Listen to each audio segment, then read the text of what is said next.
Hello everyone, this is Cookies, and today I wanted to do a national overview for Asphodel, now that I've actually had a chance to play it. I know a few other YouTubers have put them together over the past year or so, but I wanted to go ahead and give a little bit of my take on them, and also, in the context of the game that I'm about to release on them, I wanted to be able to give my thoughts and also kind of show off the nation a little bit.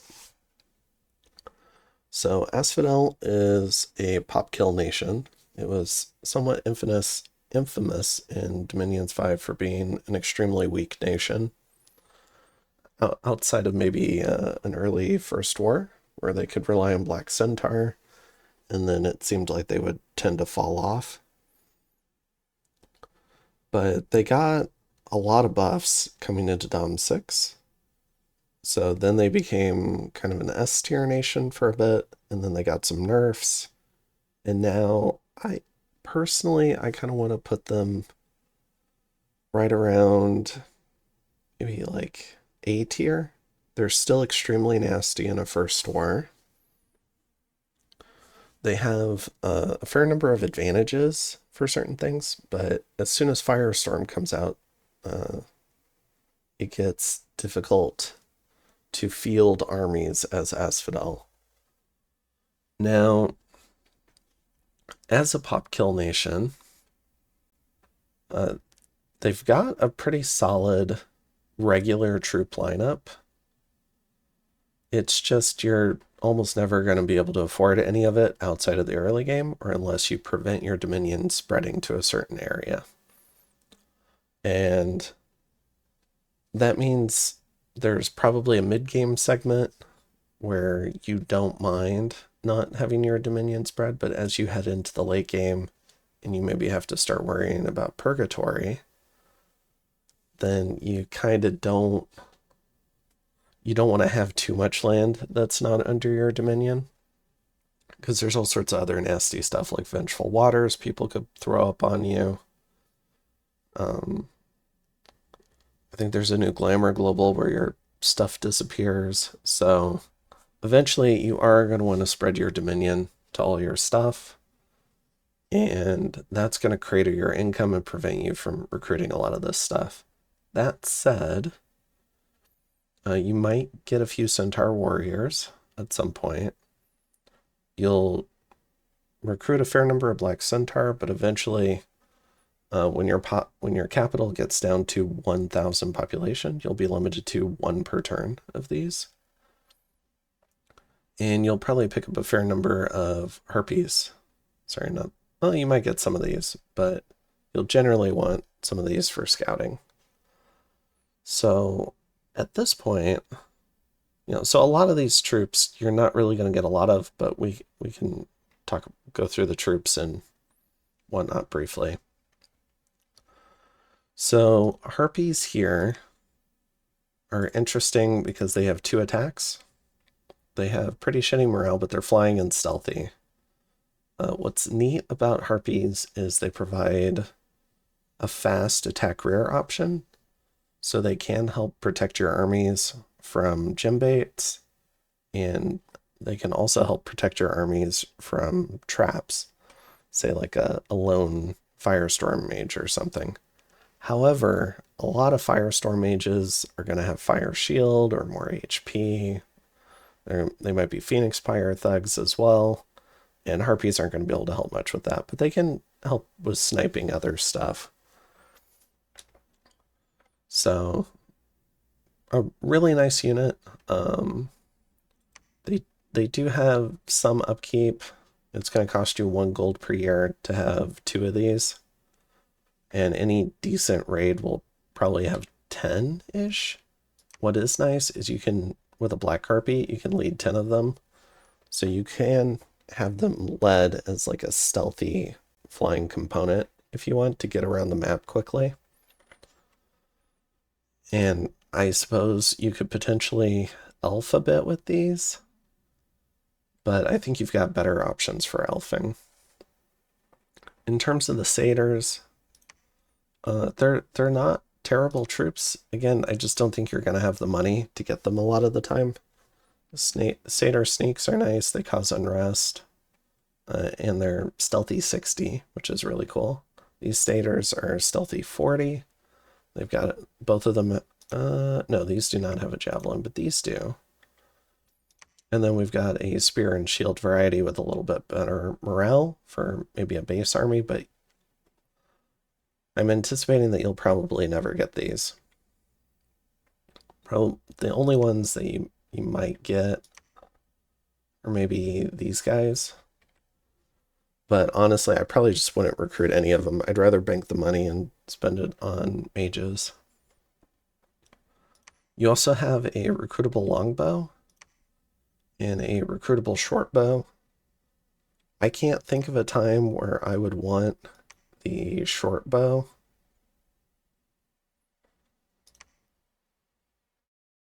So I don't know why I'd ever recruit it. I don't know, maybe you guys can think of something. But this centaur can be alright if you want to do some poison arrow play and you happen to have a lot of money. But in practice for me, at least in the game I'm in, I think I've gotten 4 of these. And I wasn't able to get them to the front, so it's just kind of been costing me upkeep cents, and they do cost a couple of gold per turn. And then we've got the javelin variety of this centaur warrior, and then we've got the centaur warrior with the lance. It probably just depends on what you want. I tend to prefer these centaur warriors. They've got very high combat speed. They've got Berserker 3, whereas these don't. So they mix well with your black centaur that we'll talk about in just a second. And I can definitely see in games getting a few of these to try and flesh out the black centaur numbers, or to like help complement them. So this is a pretty good troop, and you'll probably get some maybe in the early game and the early mid game.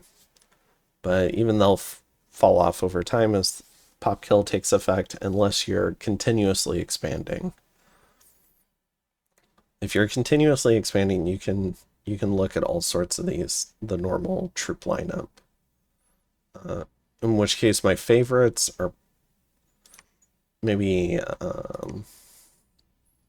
one of the stealthy satyrs. These guys are probably better for deep elfing, even though they cause unrest, because they've got the 60 stealth, so they'll be hard to patrol out. So you could potentially try to lock down poorly patrolled forts with these guys, with unrest. And then maybe these guys can be your elfing component. Maybe you can do some deep raiding or sniping with harpies. I don't know that you'd ever need like a line troop spearman. So this guy's probably the least useful, although he does have decent MR. But yeah, this is by far, I think, my preferred unit. They're also stealthy. They can also elf. They'll have 12 protection once they go berserk. They've got 22 hit points, recuperation. I'd probably just get them. We've also got Minotaurs. Now the Minotaurs have a 28 damage battle axe, so they can perform an anti-elite roll. But if you want them to use the battle axe, because at least the way trampling's done at the moment, they tend to trample a few times and then swing. They don't trample swing every turn. So I think they really only perform an anti-elite roll against elites that are the same size as them. Otherwise, I probably wouldn't go for these guys. As much as they kind of look like they would do okay. Then we've got Minotaur Warriors, similar vein, a little bit better protection. So they would go up to 14 protection with 27 hit points. So if you enlarge and put regen on these guys, they can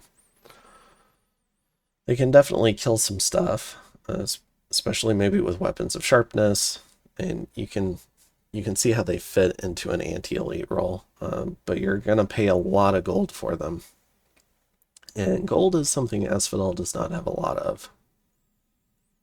All right, and then we get our two sacreds. I'll talk about the Minotaur first.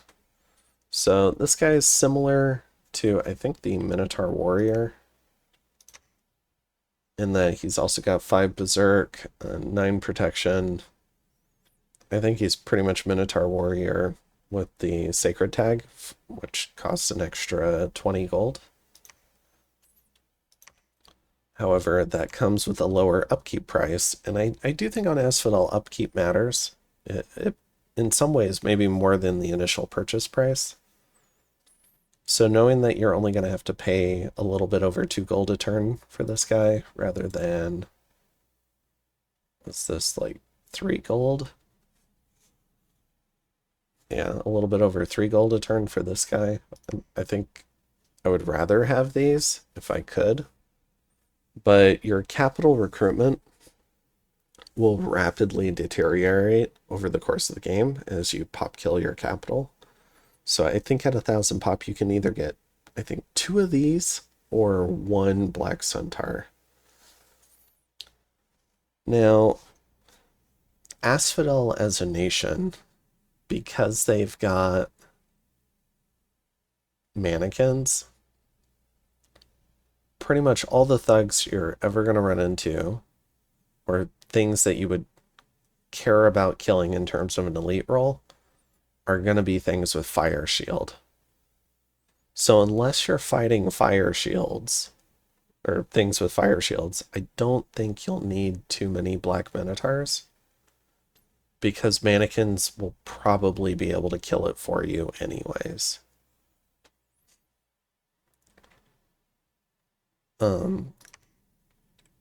That said,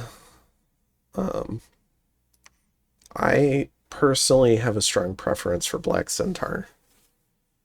And that's because they are stealthy. They get twice as many attacks, even if they don't hit quite as hard. And although it does bump up quite a bit once you add in the Berserker 4, and maybe you enlarge them and do Strength of Giants on them, you can get this up reasonably high. They can definitely be pretty killy. But I think it's maybe just my background of playing a lot of elf nations like Vanheim. I tend to prefer the stealth, because stealthy Black Centaur provide a sacred component that my free spawn cannot. And I think that's another issue with the Black Minotaur, is in some ways he's competing with the Carrion Fury, which we haven't yet talked about. I don't see too many different things. Again, unless it's Fire Shield, that where the Black Minotaur might outperform a Carrion Fury.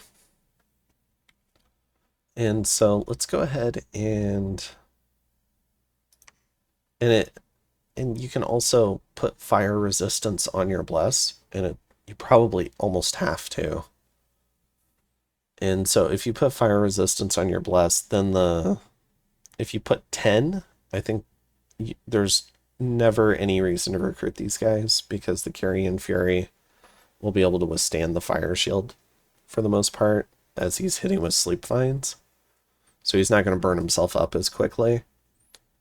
But if you maybe only put 5 and you're taking some damage for each sleep vine attempt, then maybe the Black Minotaur can fit in. Or if you put none, then definitely the Black Minotaur, because they're not going to take as many procs from Fire Shield.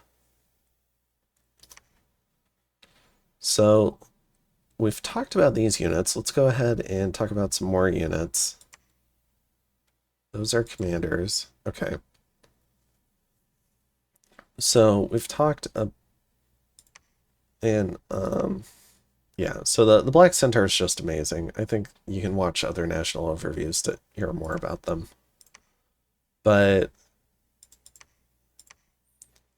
in terms of the units here, the Black Minotaur, here's his competition in some ways, is the Carrion Fury. And this is going to be the sacred that carries Asphodel from late in a first war, because you will get a few of these guys, and they're extremely strong all the way through the end of the game. So this is your baseline strongest sacred, in my opinion. So they've got the sleep vines, which if you don't give them enough fire resist, can definitely work against them, and they can kill themselves. But it can also work for them, because what they like to do is they sleep vine a few times to try and fatigue someone out.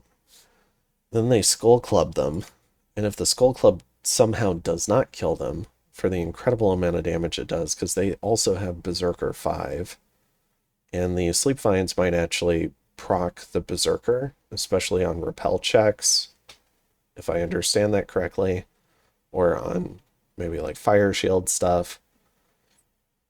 And so the Skull Club is going to be hitting for near 40 damage, or depending on other parts of your blast, probably over 40 damage. So if somehow the Skull Club does not kill, then it'll also try to fatigue out with an additional Dark Slumber effect on damage, which they're highly likely to damage. And this Dark Slumber effect is armor negating. It is reduced for large targets, but there's no save against it.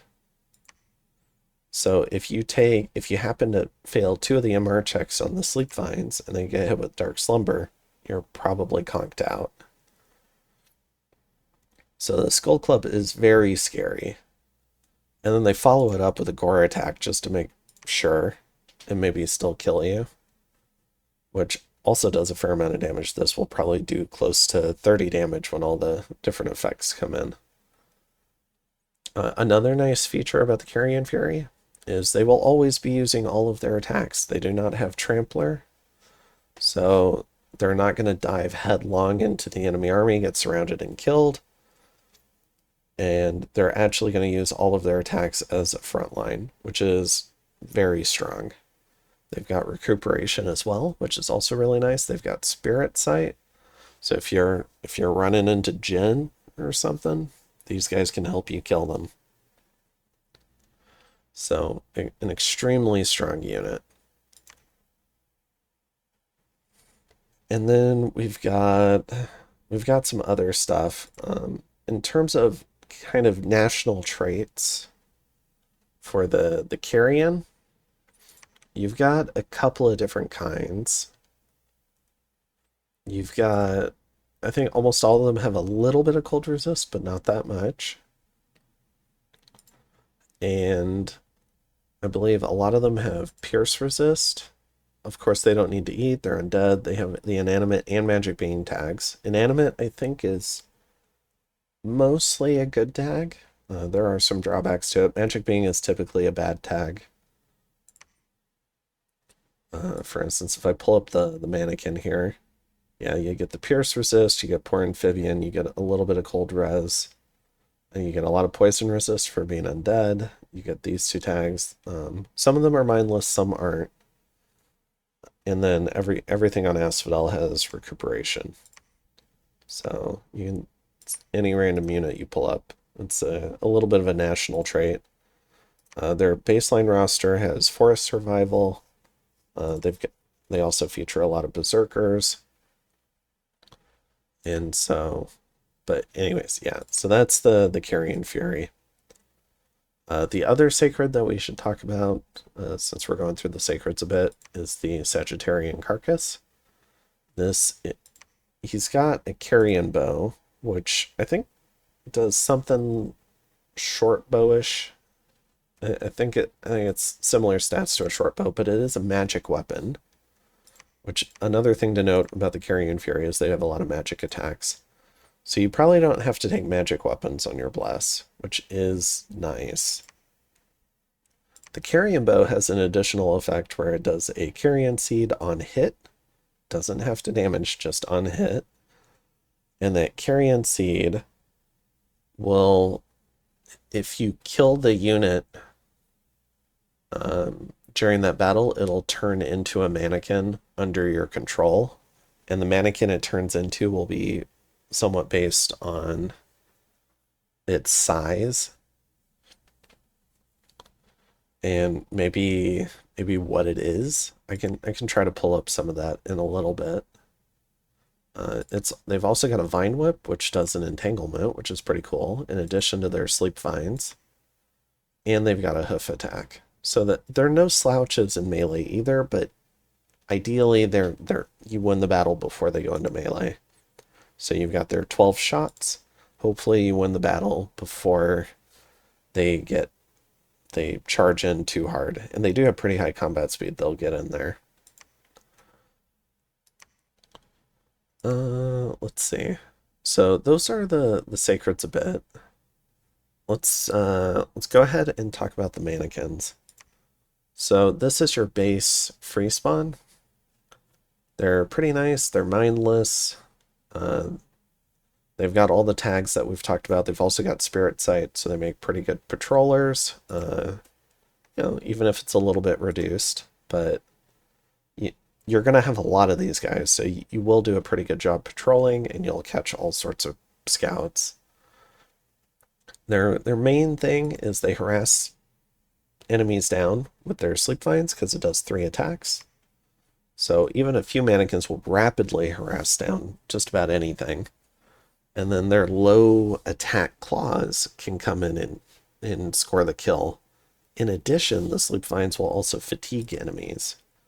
So if the sleep vines somehow hit after they've harassed them down a lot, they'll start fatiguing out enemies, putting them to sleep, and then rending them apart with claws. So mannequins are actually fantastic at killing the vast majority of thugs that you might run across, unless those thugs have fire shield. Because every time a mannequin will try to hit something with fire shield, even on a miss, just attempting to swing, it'll proc the fire shield and the mannequin will take a bunch of fire damage. They will kill themselves so quickly on fire shields. It really is incredible. So that's the mannequin. Another nice feature of the mannequin is 12 MR, which matters because one of the weaknesses that you have is arcane domination, the spell that steals magic beings, because I think that comes out a little bit sooner than master and slave. And arcane domination, because they almost all your stuff has the magic being tag in terms of the undead, the MR will try to help protect you from that, although you'll still probably have a fair number of them stolen. So, and another feature is they're pretty slow. So they make a pretty decent front line. They'll just slowly waltz across the battlefield, trying to harass down, fatigue out, and kill anything they come across. You have a couple of upgraded versions of the mannequin. You've got the satyr mannequin. He's got 14 MR, so he's a little bit more elite. So you might want to save these satyr ones for your main doom stack, because fewer of them will get stolen. And then you've also got mandragoras, and mandragoras are really cool because they also have 14 MR, so you might want to save them for your elite stacks. But they get 2 sleep vines, so they'll harass down and put to sleep things even faster than your other mannequins. You've also got harpy mannequins. Harpy mannequins are interesting because they have, in my mind, because they have 3 combat speed. And with 3 combat speed and 2 sets of sleep vines, I think they do a pretty interesting job at protecting your mage core in an army. So if you put a block of them in the back and you put 5 of them on bodyguard for all of your mages, you'll have a group of mannequins back there where they won't move too far away. So they should be there to protect. And anything that dives back there, they'll put it to sleep really quickly and they'll help kill it.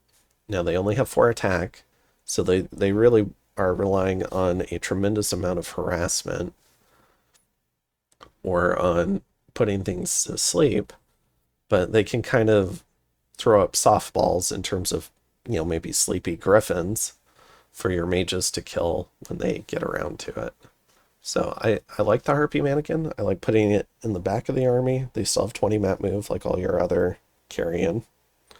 They've also got decent MR, so they are meant to be in armies in the mid game or in the late game. And they do a fairly decent job at bodyguard duty. They don't have the bodyguard tag, but I think they're pretty good for it. Okay, and then let's skip up to the Carrion Wolf and Carrion Boar. So the Carrion Wolf has 8 MR. It has 18 combat speed. Now you might be inclined to mix together the wolf, the boar, and the horse. However, the boar only has 14 combat speed, and the horse has 20 combat speed. So all three of these have different combat speeds. In my mind, you can mix them up, but then if you put them on like an attack rear, the formation will get strung out a little bit. There could be situations where you want that, but I think generally speaking, you want to put them in their own squads. And I think maybe in the mid game, or in the late mid game, let's call it, and in the late game, I don't think you want these in your army because they've all got terrible MR. Carrion Wolf has 8 MR, Carrion Boar has 8 MR, Carrion Horse has 8 MR. So I think as counters, or like Firestorm or Arcane Domination come out, I think these have to be removed from your army and they become part of your raiding game. And they do a pretty decent job in the raiding game. You might have a few of them up front for evocation bait if you want, but generally speaking, I think it's somewhat dangerous to have these in your armies later in the game if you're running up against a nation that you think might have the capacity to do Arcane Domination. If you're worried about Firestorm and you're trying to get to a caster really quickly and interrupt their buff script, you've got Harpies and you've got these guys. But do be careful about getting your stuff stolen because I've seen it a couple of times now. All right, moving on from those three, we've got the Carrion Bear. This one's considered a little bit more elite. It does lose a lot of the map move, so it's got 9 combat speed. So this is more, I think, like an elite mannequin rather than like a Carrion Horse. It's also only got 8 MR, so it might, later in the game, it might get relegated also to the raiding game, depending on who you're fighting. But it also hits really hard, so when it fatigues stuff out, the Carrion Bear can hit for over 20 damage, which can be useful for trying to punch through thugs in the raiding game if they've got armor on. Or, I mean, if you fatigue something out, you're likely to get a fair number of critical hits, so it's not that huge of a deal. But I do think they help a little bit with punching through higher protection stuff. They've got a lot more hit points. So in the raiding game, they might help with killing a fire shield thug. Because even though they'll burn the shit out of themselves, they might survive long enough to fatigue out that thug and then hit it with a claw attack to help kill it. So groups of Carrion Bears definitely have their uses. But I think their time in the army, like their days in the army, might be numbered depending on who you're fighting. The Carrion Beast is similar. Now, you won't free spawn these, but you can get them off the Carrion Seed effect from your Sagittarian carcasses. And they're pretty nice. They're like an elite version of the Carrion Bear, where they get an extra attack. They get a bite attack. Although, again, they've only got 8 MR. They do have a little bit fewer hit points than the bear, but, harassing something down and then hitting it with 2 20 damage attacks is also pretty strong. And with these guys, because they're size 6, you might want to put them in a line behind your mannequins. And what they can do is they can wade through the mannequins after the mannequins do some of the initial fighting, and then they can come through and clear house. So do like the Carrion Beast. And then we've got the Carrion Behemoth. The Carrion Behemoth suffers from the problems that many of the other Carrion do. It's only got 9 MR. Now, an interesting aspect of Sleep Vines is it doesn't affect inanimate beings, but these are tramplers as well. So what's happened in many of the times where I've seen Arcane Domination go off is it steals all the Carrion Behemoths, and then the Carrion Behemoths just trample the whole Asphodel army to death. And because Sleep Vines don't affect them, unless there's Sacreds there to deal with them, they will literally kill almost the whole army. They'll just run rampant, and they'll become a nice piece of your enemy's army after the battle. Additionally, now that said, before you get to that point, Carrion Behemoths are pretty nice. They've got 2 sets of Sleep Vines, so they harass down pretty quickly, which is important because you're only going to have the Carrion Behemoth in that particular square. And then they'll hit with a 22 damage Tusk. All of these attacks, I think, will happen a little bit more rarely because they are tramplers and they are trampling around. What I did try using them for was I would get together maybe 10 to 15 of these behemoths, and I would try to use them to barrel through the gate garrison in forts to try and get inside forts. However, maybe the stronger way to play that is to just hold everything back on hold and attack and hope the garrison comes out of the fort. But if you're trying to punch through a fort, you can definitely do some Carrion Behemoths. So something to be careful, including in Doom stacks in the late mid game. But until then, a very nice piece to an army. They unfortunately will not wade because they are tramplers. So they can be a little tricky to use to put buffs on, at least safely for your mages, and then get them to where they need to go pretty quickly. You can do something, I think there's an AoE 20 haste, so you can do maybe like haste, and enlarge, maybe some sort of Carrion regen, and then you can send a group of these guys into a gate thing. If you somehow break into Astral with sages, you can paint body ethereal on them, and then they can really go to town in an enemy's backline. Another key piece to them is they've got Fear 5. So they're pretty scary, and they can help rout the garrison in a fort by just charging into them. And if you get a rout on a couple of squads in the gate, then the rest of your army can flow in, and you might do all right there. But taking forts is definitely tricky for Asphodel because your troops don't have a lot of protection.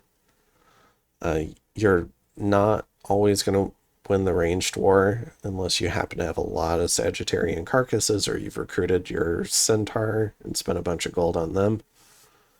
And so you're just going to be fighting in the gate, taking a shit ton of archery and evocations and banishment. And so having these guys around to try and get through the gate so that you can get in there and kill everything is really nice. So they're worth saving for, especially for early game and early mid game armies. All right, and then we've got the Minotaur Mannequin. This guy, unlike many of the other ones, has 13 MR. So this guy does have a pretty nice space as an elite, like an elite chaff troop in your armies in the late game. So with 13 MR, he's got his Sleep Vines. He has two attacks, so he's got a Claw and a Gore. So he's a little bit above par for your standard mannequins. And so yeah, you can definitely keep them in your main stacks. They do a reasonable job. They've got 29 hit points. They've got recuperation. So definitely can have them around. And then I think the last, I suppose we can start talking about commanders, but we can talk about the Carrion Commander. So you'll free spawn these guys. You cannot recruit them. Generally speaking, you'll get enough to lead all the stuff you want to lead. But if your Dominion's really poor, yeah, I think that you get enough of them as your Dominion scales up that you'll generally be in good shape. But you don't want to be wasteful of them. Because then you can end up with piles of mannequins sitting around and not enough commanders to lead them around. Unless you're committing your like dryads and stuff to lead stuff around. But yeah, they're very, very helpful for logistics and leading raids where you don't want to risk a mage. So, pretty good commander. Has 14 MR, which is nice. Another key feature of them is they have 100 undead leadership. They get to use formations. So they do a pretty good job in armies of allowing you to do all the formations and squads you want, which is pretty nice. And they can also lead your stuff underwater pretty easily without gear, because they're also poor amphibians. So, yeah, Carrion Commander. Solid commander. You'll have a lot of them and you'll be happy about it. Alright, in terms of some of the other commanders, we've got the Black Harpy. This is your scout, but they can also lead little groups of regular harpies around the map, the strategic map, really quickly, so that you can keep those harpies working because you are paying gold for them. They're also your gym mules, which is pretty nice. You have the option if you're trying to set up a throne rush, profitizing one of these, so you get 34 flying map move for claiming thrones. But otherwise, I would probably profit a Carrion Lord, a summoned Carrion Lord to get Holy 4. And that's for some of your national spells. And the Carrion Lords are also stealthy, but yeah, the Black Harpies are extremely good. And even though they cost a fair amount of gold, you'll want a fair number of them to do kind of that scouting, the gym muling, moving harpies around for raiding, stuff like that. We've got the Satyr Commander. I have not recruited any of these guys.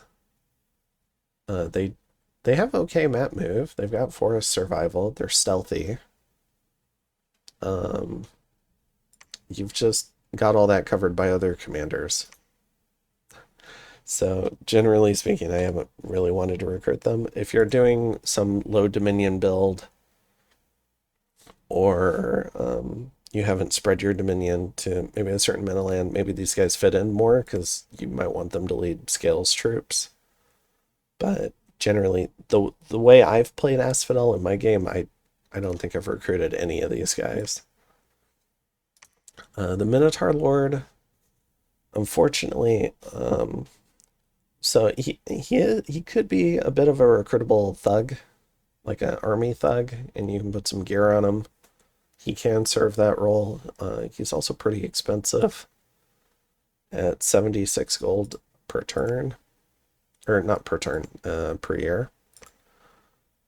So I think if you recruit these guys, you want them generally fighting a lot. I don't think you want to leave them on the payroll for too long. But yeah, they have a little bit of a role they can fill as army thugs, I think. I don't know that you'd want them off on their own. I don't know that they're strong enough as their own chassis to be off on their own unless you overinvest in gear for them. And they're not sacred, so maybe if you have some insane bless, you could shroud them, but that would also require breaking into nature. The Hierophant is the first mage we're going to talk about. So they don't get to do formations, but they are stealthy. They have 22 map move. You'll get either death or nature, typically. The nature ones, I think, do a pretty good job in armies where you're going to cast foul vapors because they can give themselves poison resistance if you don't put it on your bless. The death ones, I think, do a better job leading raiding groups because they can also lead mannequins if you want them to. And both can lead Black Centaur, which I view as their primary job, is maybe because you don't want to lose Black Centaur by not blessing them, because you're only going to get so many in a game. And so every single one is pretty precious. So maybe 7-ish, 6 to 7 sacreds per commander, and they can probably keep them all blessed. Assuming some of their blessed squares miss, which Holy One priests love have happening. And so, yeah, they can do an okay job doing that kind of raid leading with Black Centaurs. They can merge the nature ones can fight with mid-game armies fairly okay. The death ones can lead mannequins as well and raid that way. And maybe do a little dust to dust depending on who you're fighting. But yeah, super solid mage. And then we've got the Hierophantide. So let's see, she's similar to the Hierophant. Doesn't get a longbow, but you're not really recruiting them for their longbow. She also gets death or nature. The random is a little bit different. The guy gets earth and this lady gets water, but you're gonna get so few of these. That said, you will want to recruit a fair number of these. Well, not necessarily, because you've got the crosspath elsewhere. But if you want a really efficient forger for Clam of Pearls, you might roll a few of these. But otherwise, does a similar job. 20 hit points versus 23 hit points for the same gold. I'd probably have a bias towards the Hierophant. He's also got... No, they both got inspirational. But, I mean, she does a perfectly fine job. So, and I did like trying to roll for this a few times. And, yeah, similar management for them, too. When it comes to the Black Dryad, so this is your research monkey. Just the absolute backbone of the nation, because Asphodel is a research powerhouse, at least in its current state. You absolutely can potentially lead on research. She's got glamour, so as soon as you hit construction 5, you can dump all your glamour gems into dreamstones and turbocharge your research. She's also got death 1 and nature 1, so she can lead a bunch of mannequins, and she can operate in a mid-game army where she might need to give herself poison resist. If it's not on the bless, she can also lead... She's stealthy, so she can lead bigger squads at Black Centaur if you want, and bless them. And then as a Holy 2, she can also do some of your national spells for mannequins as part of an army. So she's got a lot of different jobs that she can play. She's very important to the nation. If you have a fort that comes under siege, you can evacuate all of your mages. They're stealthy 60, which is really nice, so you don't have to lose research mages because one of your forts gets taken. And later in the game, you can put a Ring of the False Prophet on her and have a Holy 3 to bless a whole army, if you want. So definitely a lot of different jobs she can play. She doesn't have the best combat magic, though. Nature 1 isn't what it used to be in Dominions 5, so she's not a swarm caster anymore. She can do a few illusions or a few skeletons with Glamour 1 or Death 1. But so you'll have to invest a bit more in terms of equipment. If you want her to be a decent combat mage, she'll need probably some sort of item. So, but other than that, she does have a role to play. You might want a few of them in every army to do some of the jobs that we've talked about. You might want one in the occasional raiding group. Um, so yeah, a very solid mage. You'll want to be recruiting a lot of these. The upgraded version of her is the Dryad Hag. Now, these hags can definitely roll old age, depending on their randoms. So keep that in mind. I don't think you want to take unaging on Asphodel, but recuperation does not work if you're old. So they can disease out and die. So keep that in mind. They are baseline nature 2, which means all of them are useful combat mages. They are also still stealthy. They've still got the holy 2, and they can pick up a random. So some of them will be water, have a little bit of a splash of water and earth. I believe with the earth random and maybe a thistle mace, she can do strength of Gaia, which is pretty cool. And then the water randoms might be good for sight searching. They can also do advance and cast Frozen Heart, which can be useful for killing thugs, because cold damage might not be what you're expecting out of Asphodel. The earth ones with earth boots can probably do weapons of sharpness and do a lot of the earth buffs that you might want because you don't have great earth access. The glamour 2s can do a lot of glamour magic. And I'll be honest, I'm not an expert on glamour magic, but I know there's a lot you can do with glamour too. Including some foraging, they can do some buffs, and you can start putting boosters on them to get some of the army spells. And I believe they are your highest source of glamour. So you will want a fair number of Dryad Hags. And then some of them will be Death 2.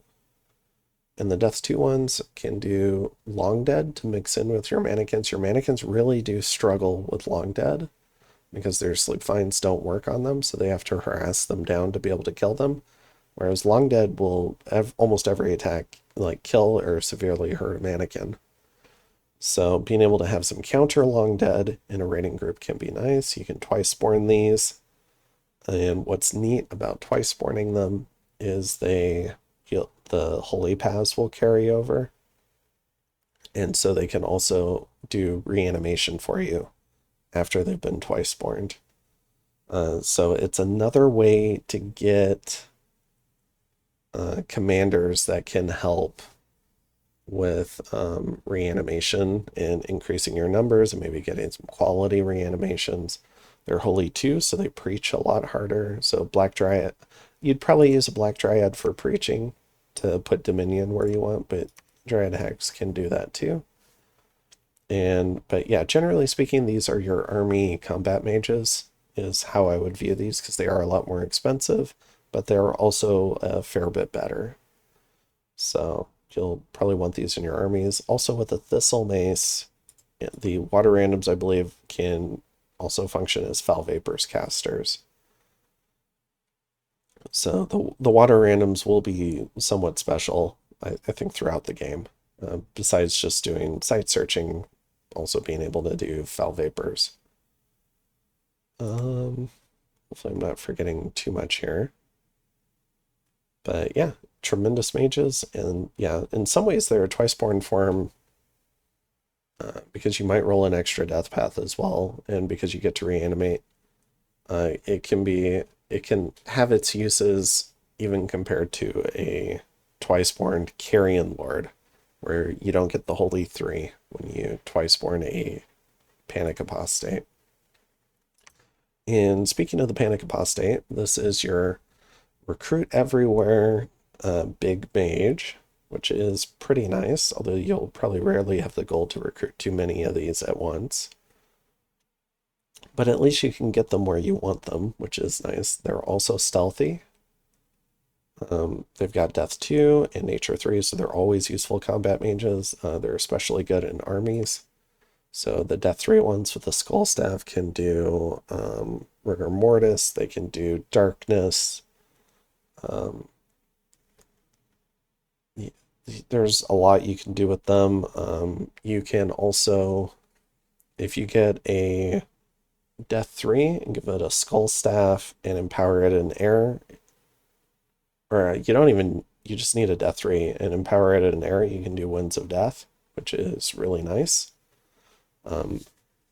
That was something I picked up from how so part of the reason why I wanted to play this nation was because I was doing a Hydra with Demosthenes and I saw how Slock was playing it. And Slock was the Asphodel in that game and we had a long war against each other, but the way he played Asphodel made me want, was part of the reason why I wanted to play Asphodel. And one of the things he did was he air empowered. In retrospect, it was pretty obvious, but it was actually, I thought it was pretty cool because it gave him a magic phase Winds of Death capability that is pretty strong with Asphodel if you're trying to lead into an army fight to give yourself some advantage in that army fight. Because they're nature 3, if you got a water random, that's a Foul Vapors caster. Nature 4s can do all your big nature stuff, Relief, Serpent's Blessing, was it Army of Giants, Army Regeneration, like all, you'll probably never have enough big nature mages on a nature nation like this. And part of that too is because you're not going to have the gold for a lot of them. So you might end up twice spawning a lot of these guys just to turn them into Carrion mages so you can get more panics.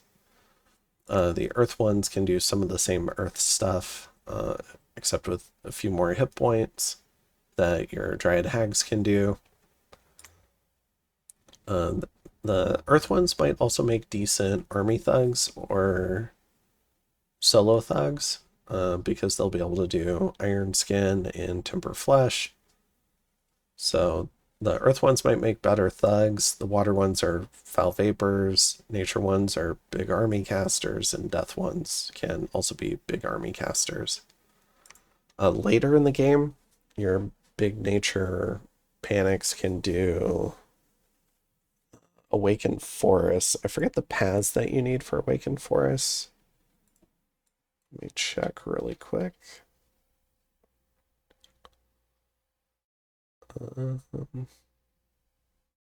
Yeah, you need nature 5, so you probably, your nature 4 ones might be good for that as well, since that'll happen later in the game.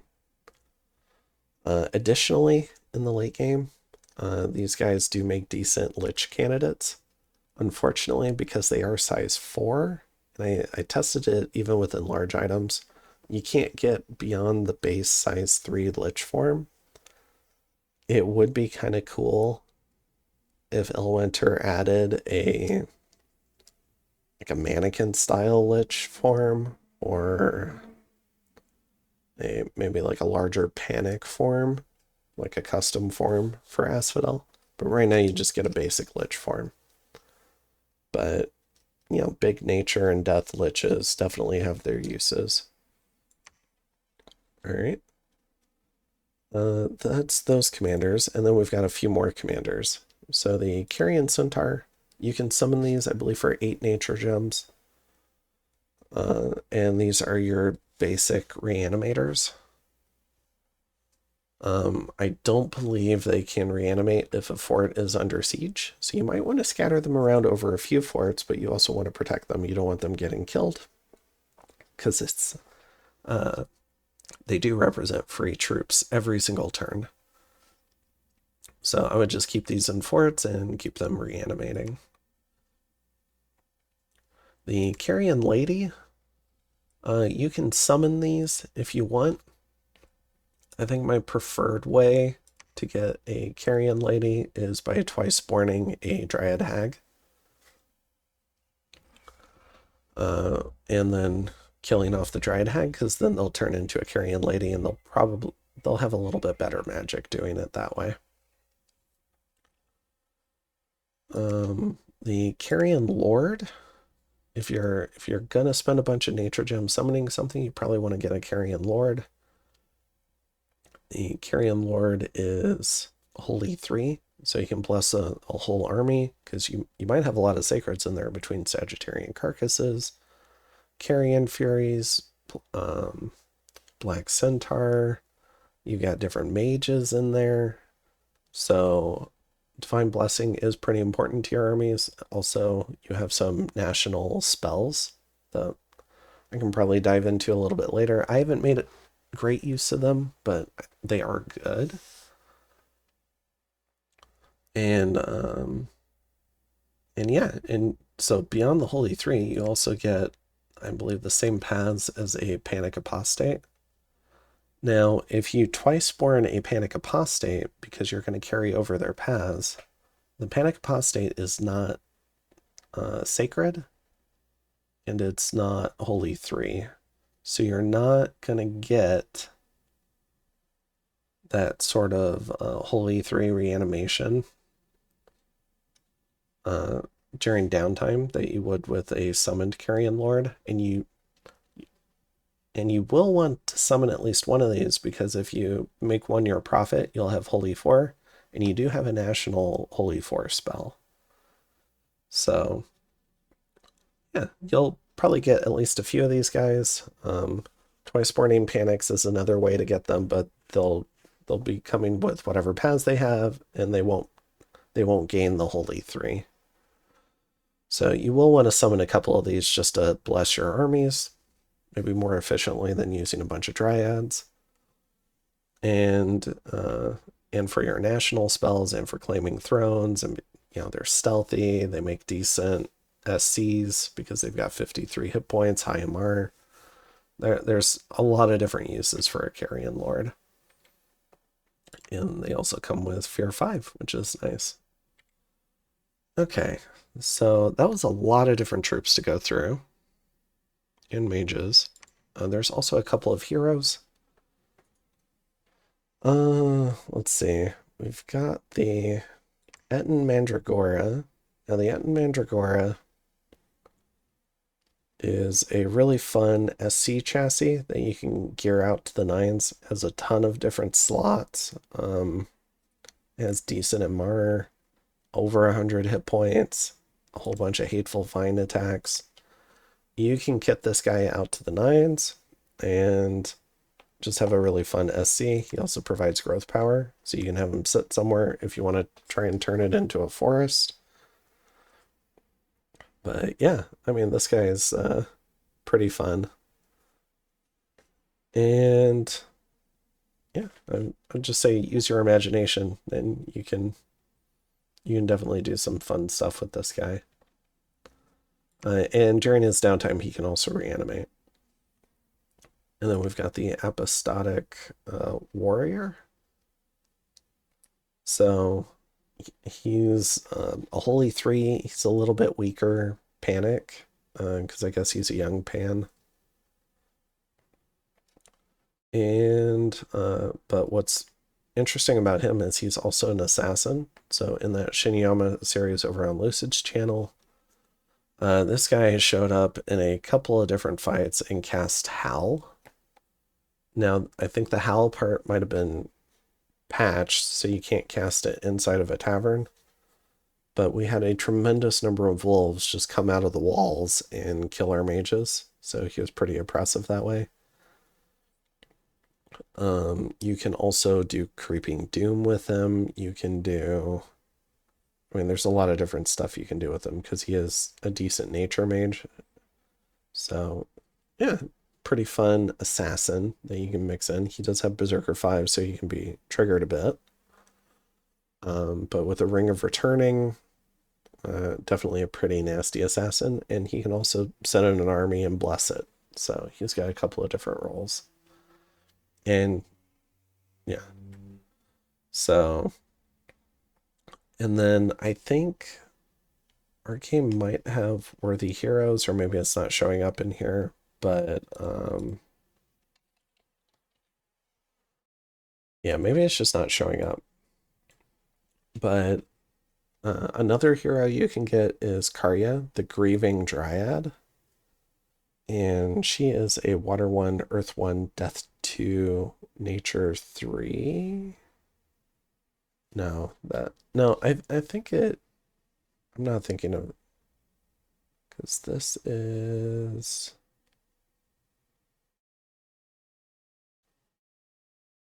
hmm. I remember having different paths.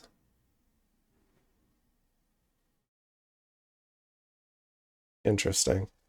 Anyway, the way she's listed, is she listed for Asphodel? Let me see. Give me 1 second. I'll pause really quick. Okay, so I know what it is. So we had Worthy Heroes on for this game. And with Worthy Heroes, there is a living, because she's not set to be like a vine creature or something. But you get Karya, the Grieving Dryad. And for Asphodel in Worthy Heroes, she comes in as a base death 4. So she can help break you into very high death. And can be useful as a global caster. So probably talk about that at a later point.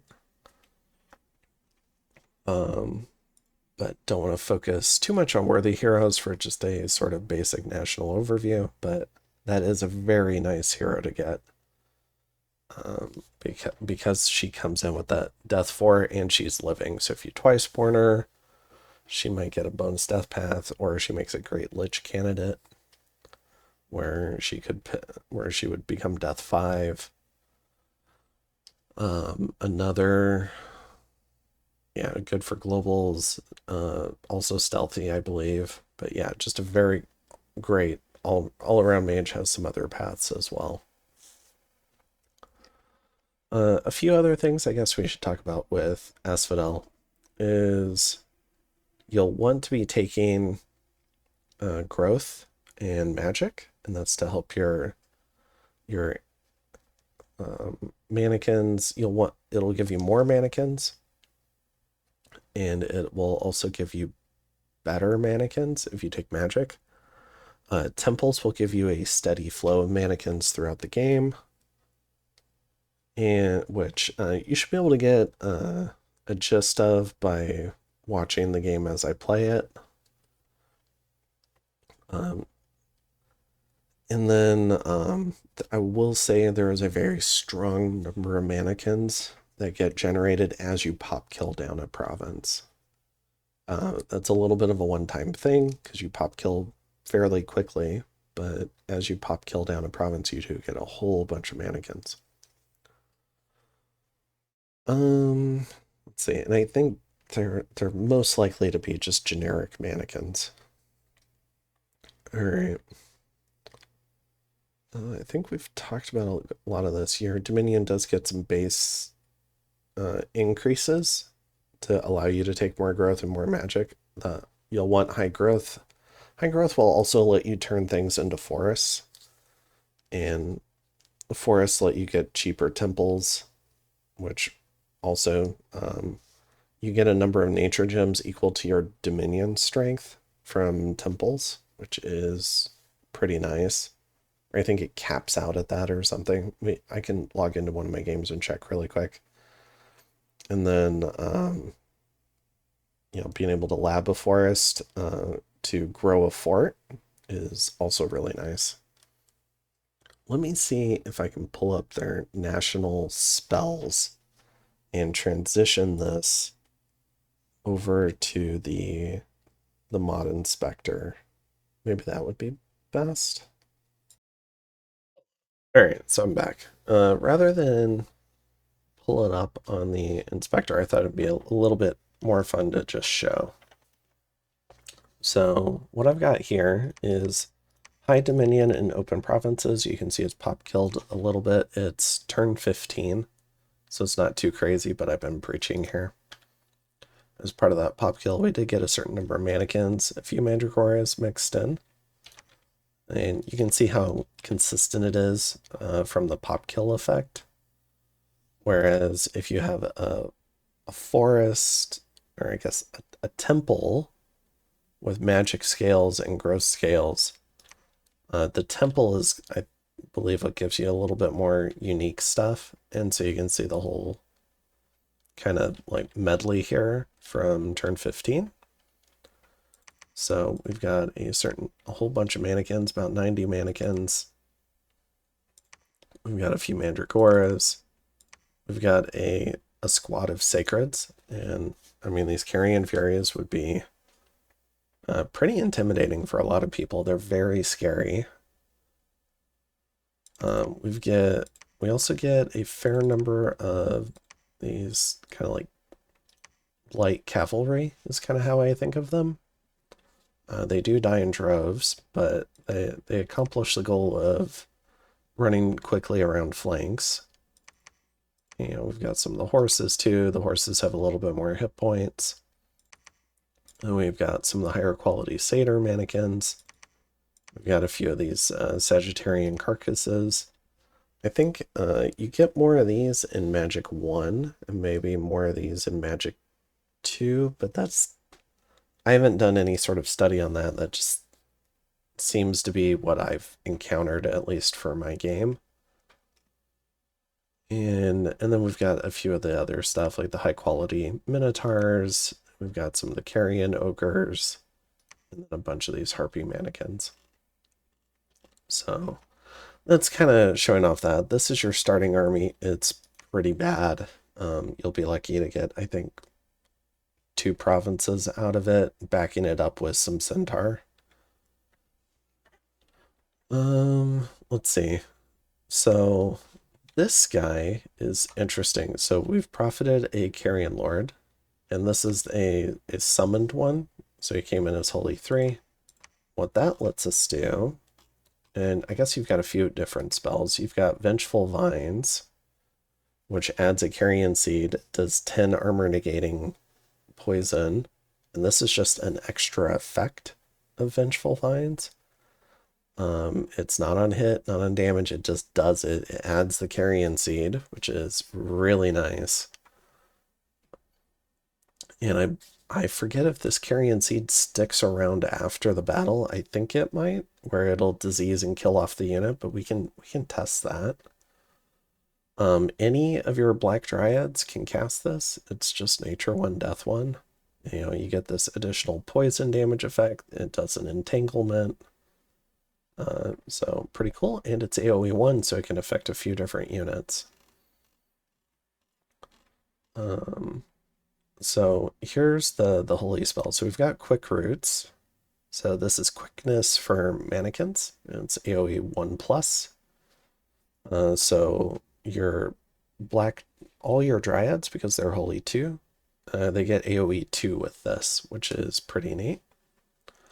We've got Regrowth, which adds a regeneration effect to mannequins, and this is holy 2, so Carrion Lords can do this at AoE 3, but, you know, I'll take AoE 2 on Regrowth for regenning stuff. It makes it very cheap. You don't have to use nature gems or even big nature mages to put regen on a thug. If it's an undead thug, like an undead Carrion Lord, you can put regen on them, no problemo, with Regrowth, which is pretty neat. We got Mend the Dead, which is a heal spell, essentially, which can be pretty neat. Maybe if you had units while fighting and you had some Black Dryads on advance and cast behind them, you know, they might choose to do some evocations, but they might also choose to do a little bit of Mend the Dead. If you take Undying, I've heard that it might help proc heal effects more, but I haven't tested it. So, but this is heal 40. Pretty neat. Only affects undead. And we've got Puppet Mastery, which quickens the whole battlefield. So this is a really nice plus to the Carrion Lord. You'll want this in your script. So you can give all your mannequins quickness, and if they're, you know, because 3 Sleep Vines already harasses down pretty quick, but if they're attacking 6 times per mannequin, that's 18 attacks per 3 mannequins, which is a square.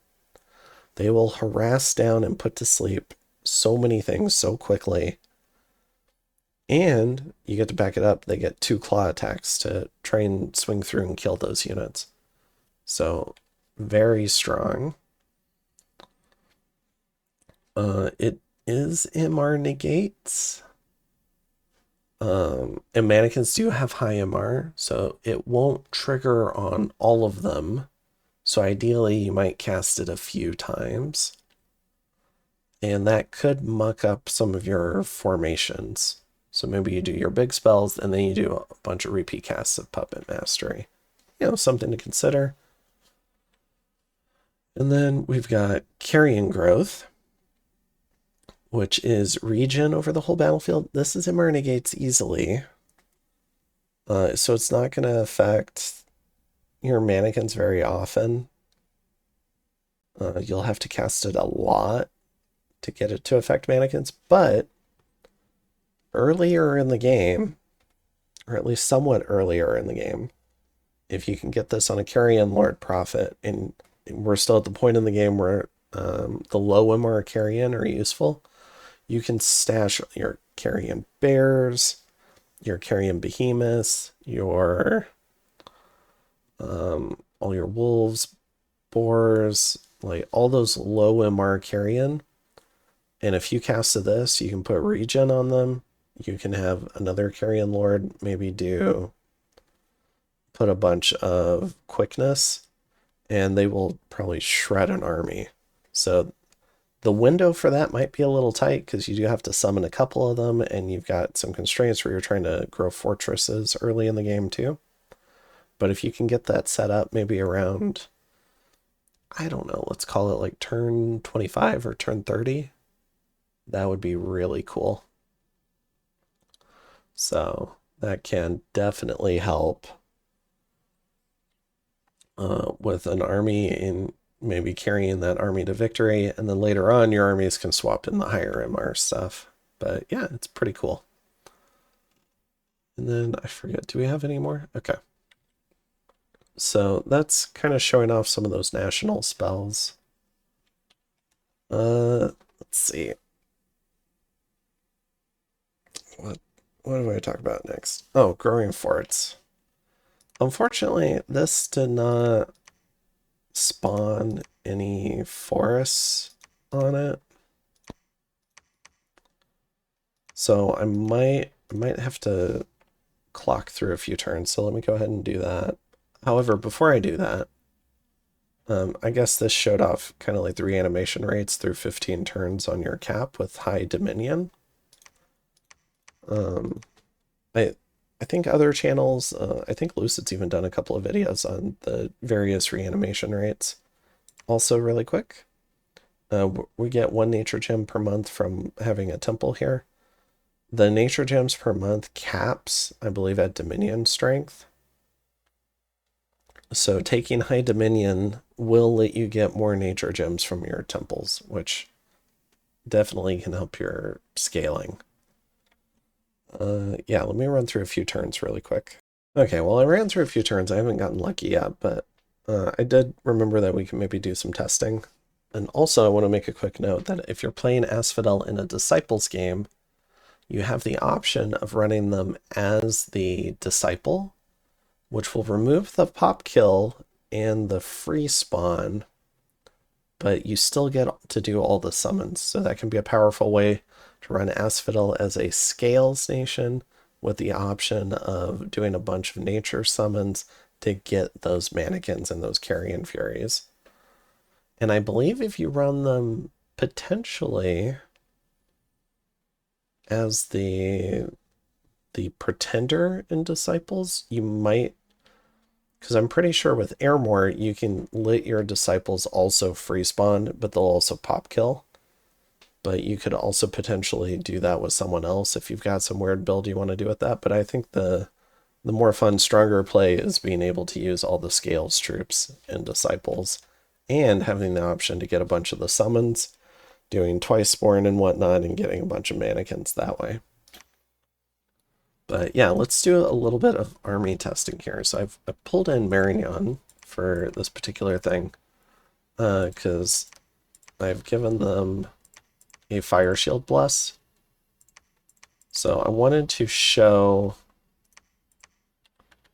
and we probably don't need a heck of a lot more recruitment here. I wanted to show a couple of different things. So first we'll make a little bit of a thug kit for this guy. So we can do maybe a couple of firebrands. We'll give him a hat.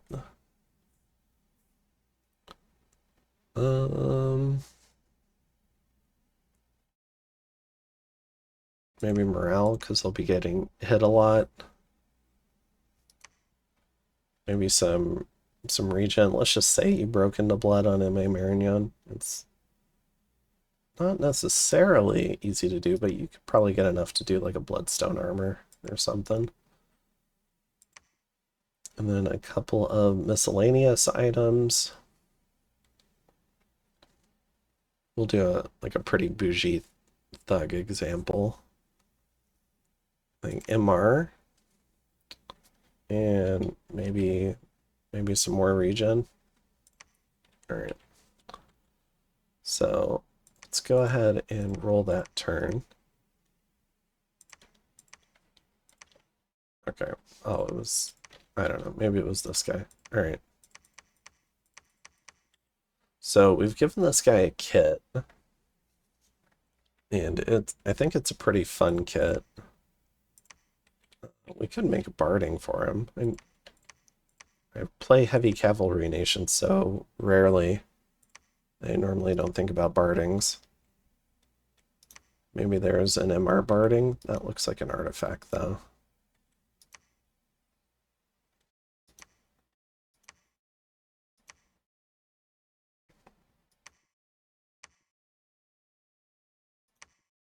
I'm not sure that I'm going to bother. Okay.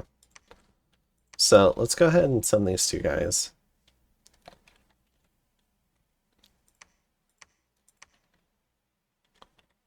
All right, so this guy is going to be over here. This guy is going to be down here just to kind of demonstrate.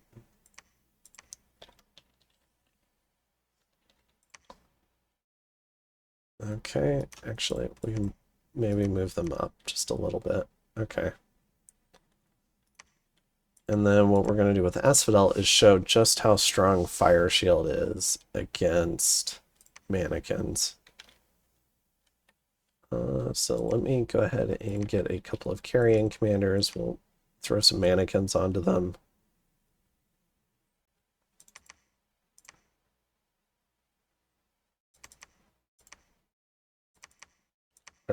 Now, these guys will all have different combat speeds, so they'll arrive at different times, but yeah, it'll go ahead and suit our purposes. And then maybe we can do a little bit more elite squad. We can show the impact that maybe some of these bigger guys have for potentially trying to overcome some of this stuff. We can at least test it out. All right, and then maybe we'll also do some Carrion Furies. Okay.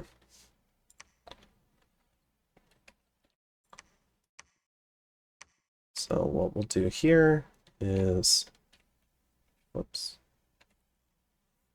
we'll do some blessings, then advance and cast. Oh, I guess we've also got Sleep Vines, which is also a national spell. I just happened to miss it. Okay, and you know, she might do some of the holy spells to help out the mannequins. You know, I'll try no orders. Set these guys up. I think this should line up against the cavalry.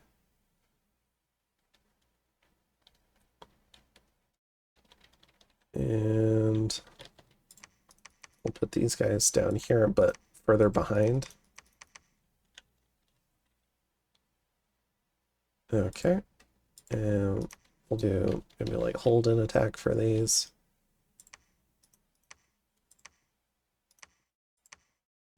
All right, and we'll... Normally, I don't think you'd have this many Carrion Furies involved in a maybe like a raiding action. Maybe you would do something like this. This could represent two raiding groups. You've got the fast-moving stuff with some elites to try and help clear harder targets, and you've got a bunch of mannequins with a few Carrion Furies to try and also clear a tough target. So this is two raiding groups for each side, and we'll go ahead and have them fight. So let's go ahead and view this battle.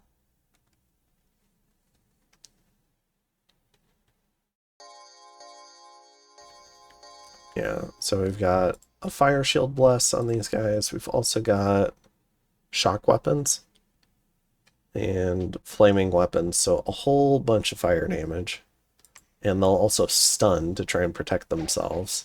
So, you know, there's a lot of different blesses you can do that are kind of anti-Asphodel. Fire shield just being the biggest one. But shock weapons could help, so I'm going to go ahead and just kind of throw this one out there. You could have mages come in to try and point buff the thug, but we'll see how he does.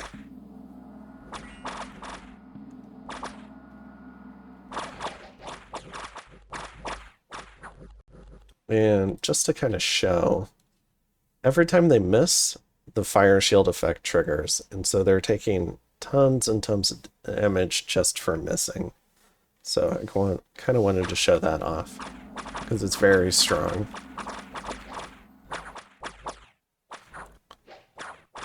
So they slaughter this initial group. You can see banishment's also decent.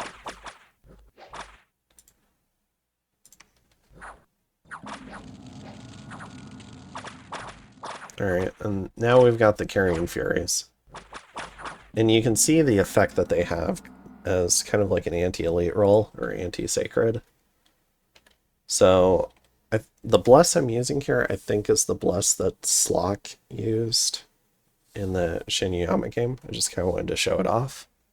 So this is what was the inspiration of my playing this. So we've got the defense skill for the Black Centaur. Blood Surge, so they do more damage when they're winning. Righteous Wrath, so they do more damage when they're losing, to try and help them overcome that. You've got Awareness, which helps with defense skill, and you've got 10 Fire Resist to help with stuff like Fire Shield or Fire Storm or Flames from the Sky. And you've got some Shock Resistance to help deal with stuff like shock weapons. So this would be like a Marignon player building around Asphodel, and Asphodel anticipating some of that.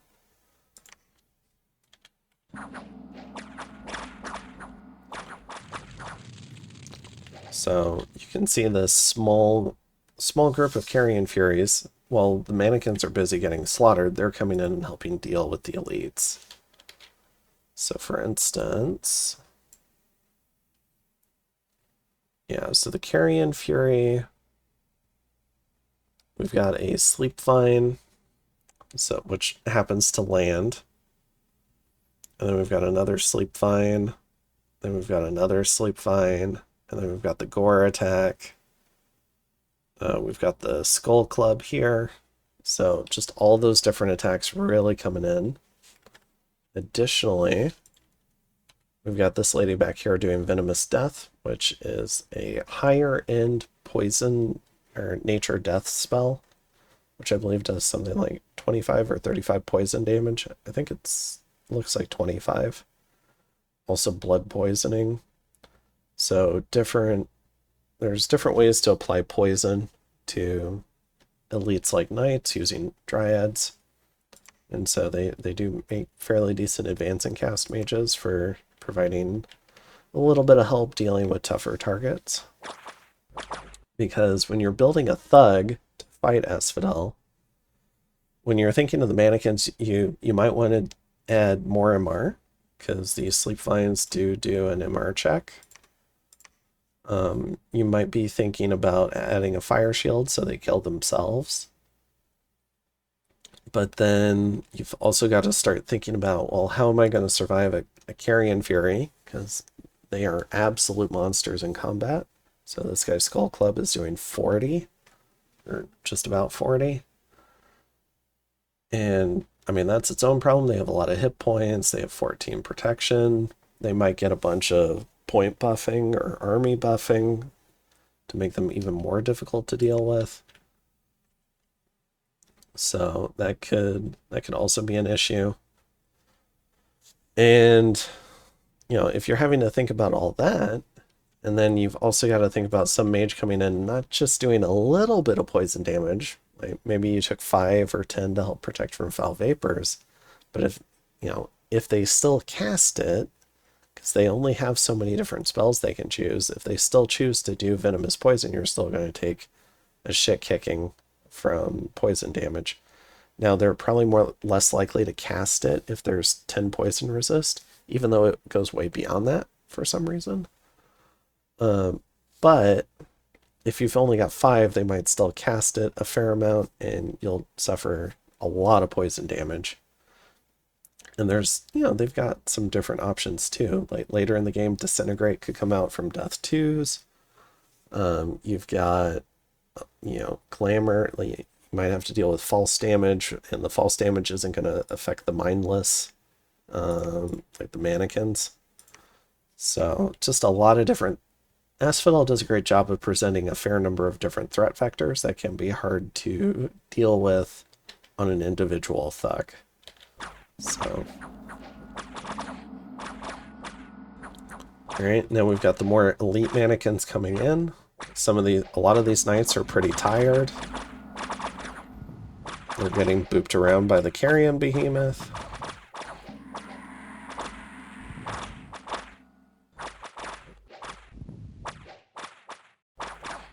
These guys have more HP, so they will kill. And it looks like we're dissolving because we took too much HP loss. But the Carrion Furies are berserk, and they are not mindless, so they will go ahead and clear up this battle. So that kind of shows maybe some of the raiding game aspects between both thugs and maybe sacreds, and how those interactions can go with elite mannequins or Carrion Furies, stuff like that. So you can see the Behemoths picked up a few kills, and I mean, these are pretty valuable kills. The horses, I think, might have just killed some PD. The mannequins picked up a kill. The elite mannequins, the normal mannequins didn't do anything except wear out the enemy. And then the Carrion Furies provided all the killing power and won the battle. So, Asphodel does a great job in the raiding game. If you're willing to not just do squads of mannequins, but mix those squads of mannequins with a small number of elites to help deal with thugs, because the mannequins provide the numbers. So being able to deal with enemy elites can really help you in the raiding game. Okay. Another thing I wanted to show was twice-borning and what the twice-born looks like. So I'll just show it with this guy. So we'll put him on attack, we'll have him move in, and then we'll set up another raid from Marignon.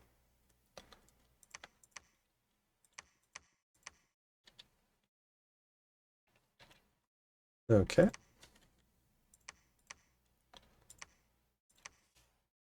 So, and then this is what it can look like if mannequins get completely overwhelmed.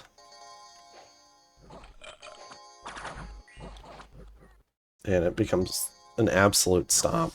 So you really do have to kind of try and match an appropriate level of Asphodel stuff to whatever you're fighting. And part of that comes through having decent intelligence, which is where the harpies come in, because you want to have decent scouting to have that intelligence gathering so that you can build and apply raiding groups to the right areas. So we see here, this would generally be a pretty hard loss because we just lost 5 Carrion Furies for no reason. Our Panic died, and he's really expensive, but we did have him twice-borned. So this is what they look like. So you can see here, He comes in with his pass. I believe he did gain the Sacred Tag, which is really handy, but he doesn't gain the holy levels like this guy came in with when we summoned him. But if we take someone like these Dryad Hags, which I think I had twice born a couple of. Oh, did I forget? Okay, I must have forgotten. So if we do twice born with them,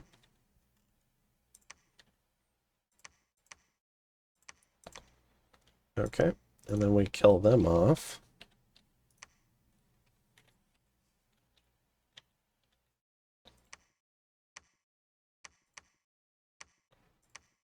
All right, what we get back here is they come in with their full paths. Whereas if you spend the nature gems to just summon one, this is what you get. You get Death 1, Nature 1, Holy 2.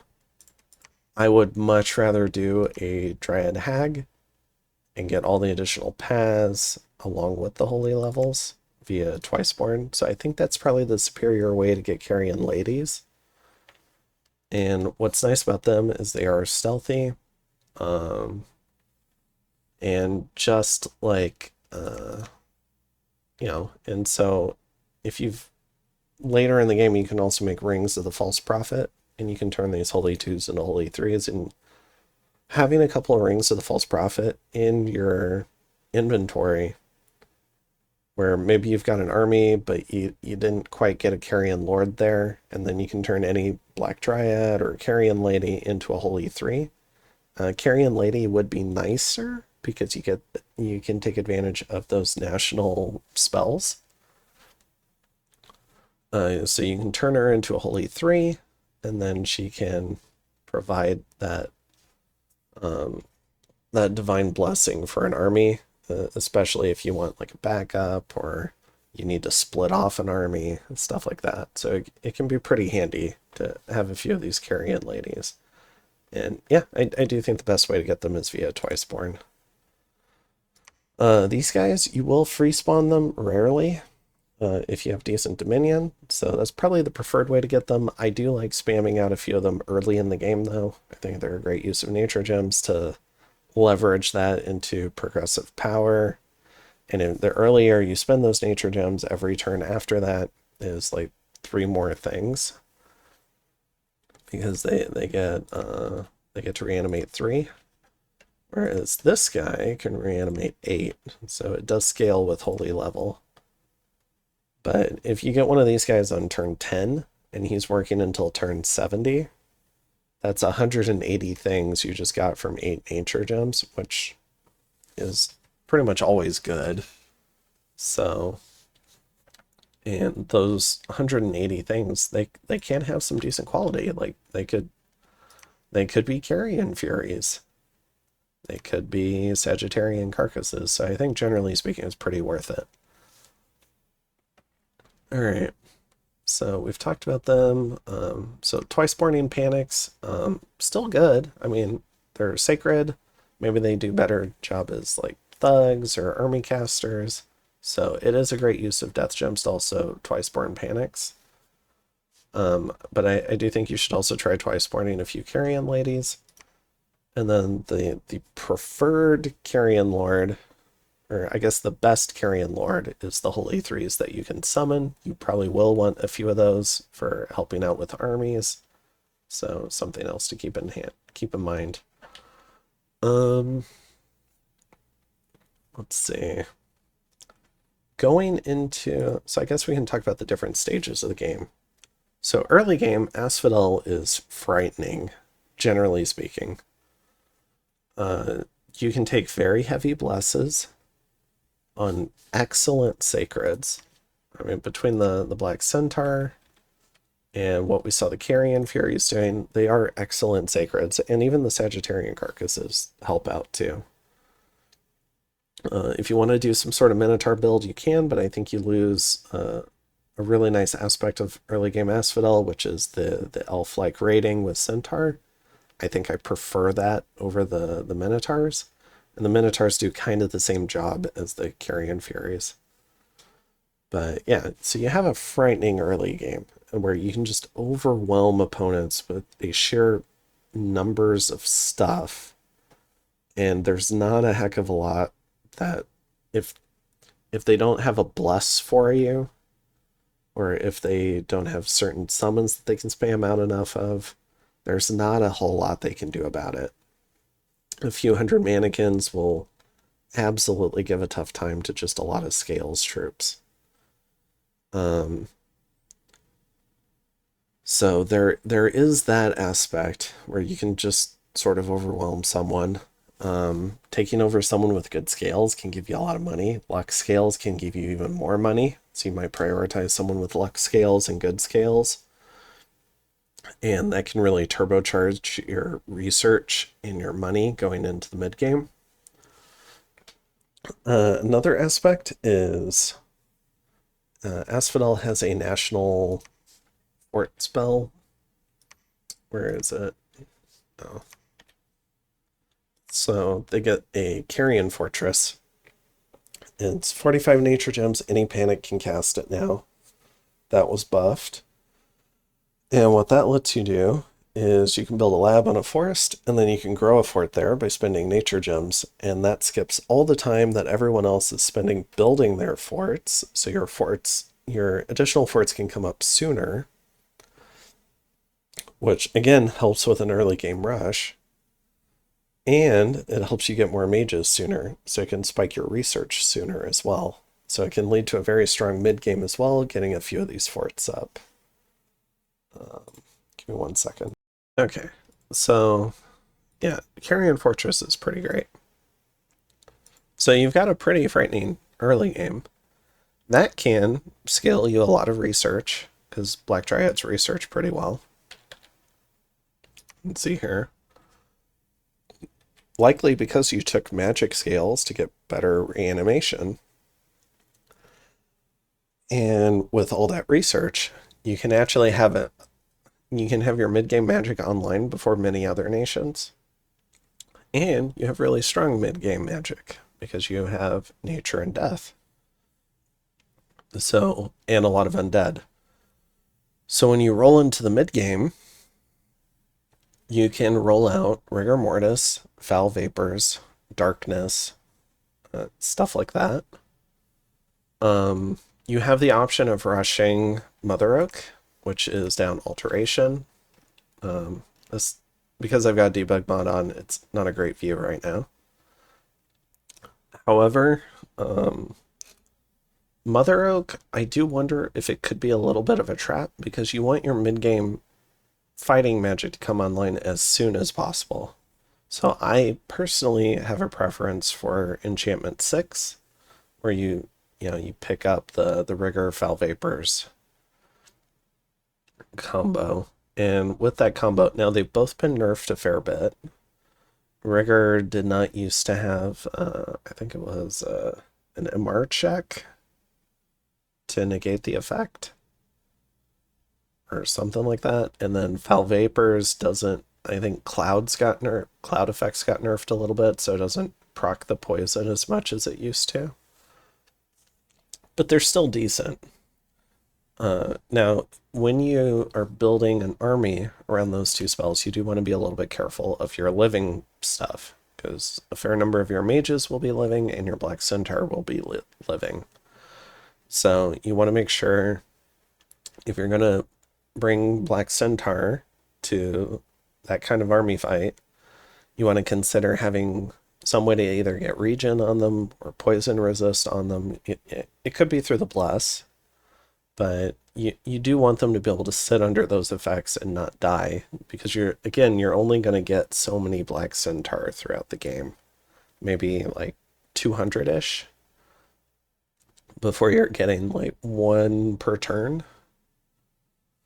And so you do want to be very mindful of the Black Centaur.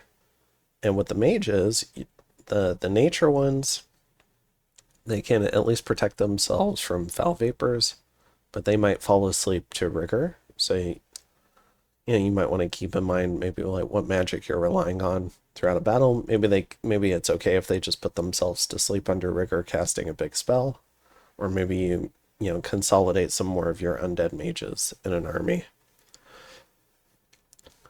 In the raiding game, as you get into the mid game, if you're using guys like this for thugging, because they do make pretty good thugs or SCs, they have, especially the Earth randoms have decent buff paths. You can do stuff like Soul Vortex and Vulnerability, Regen, Enlarge. You've got a lot of options, and you can bring point buffers as well. If you're using a Carrion Lord, you do want to be mindful that an enemy can bring Ravenous Swarm.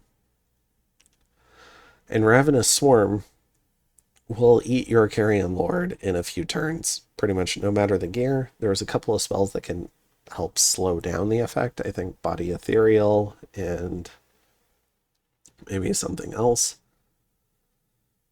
But it might help if you bring some other chaff to deal with the Ravenous Swarm caster, or just be mindful that it is an option that enemies can bring.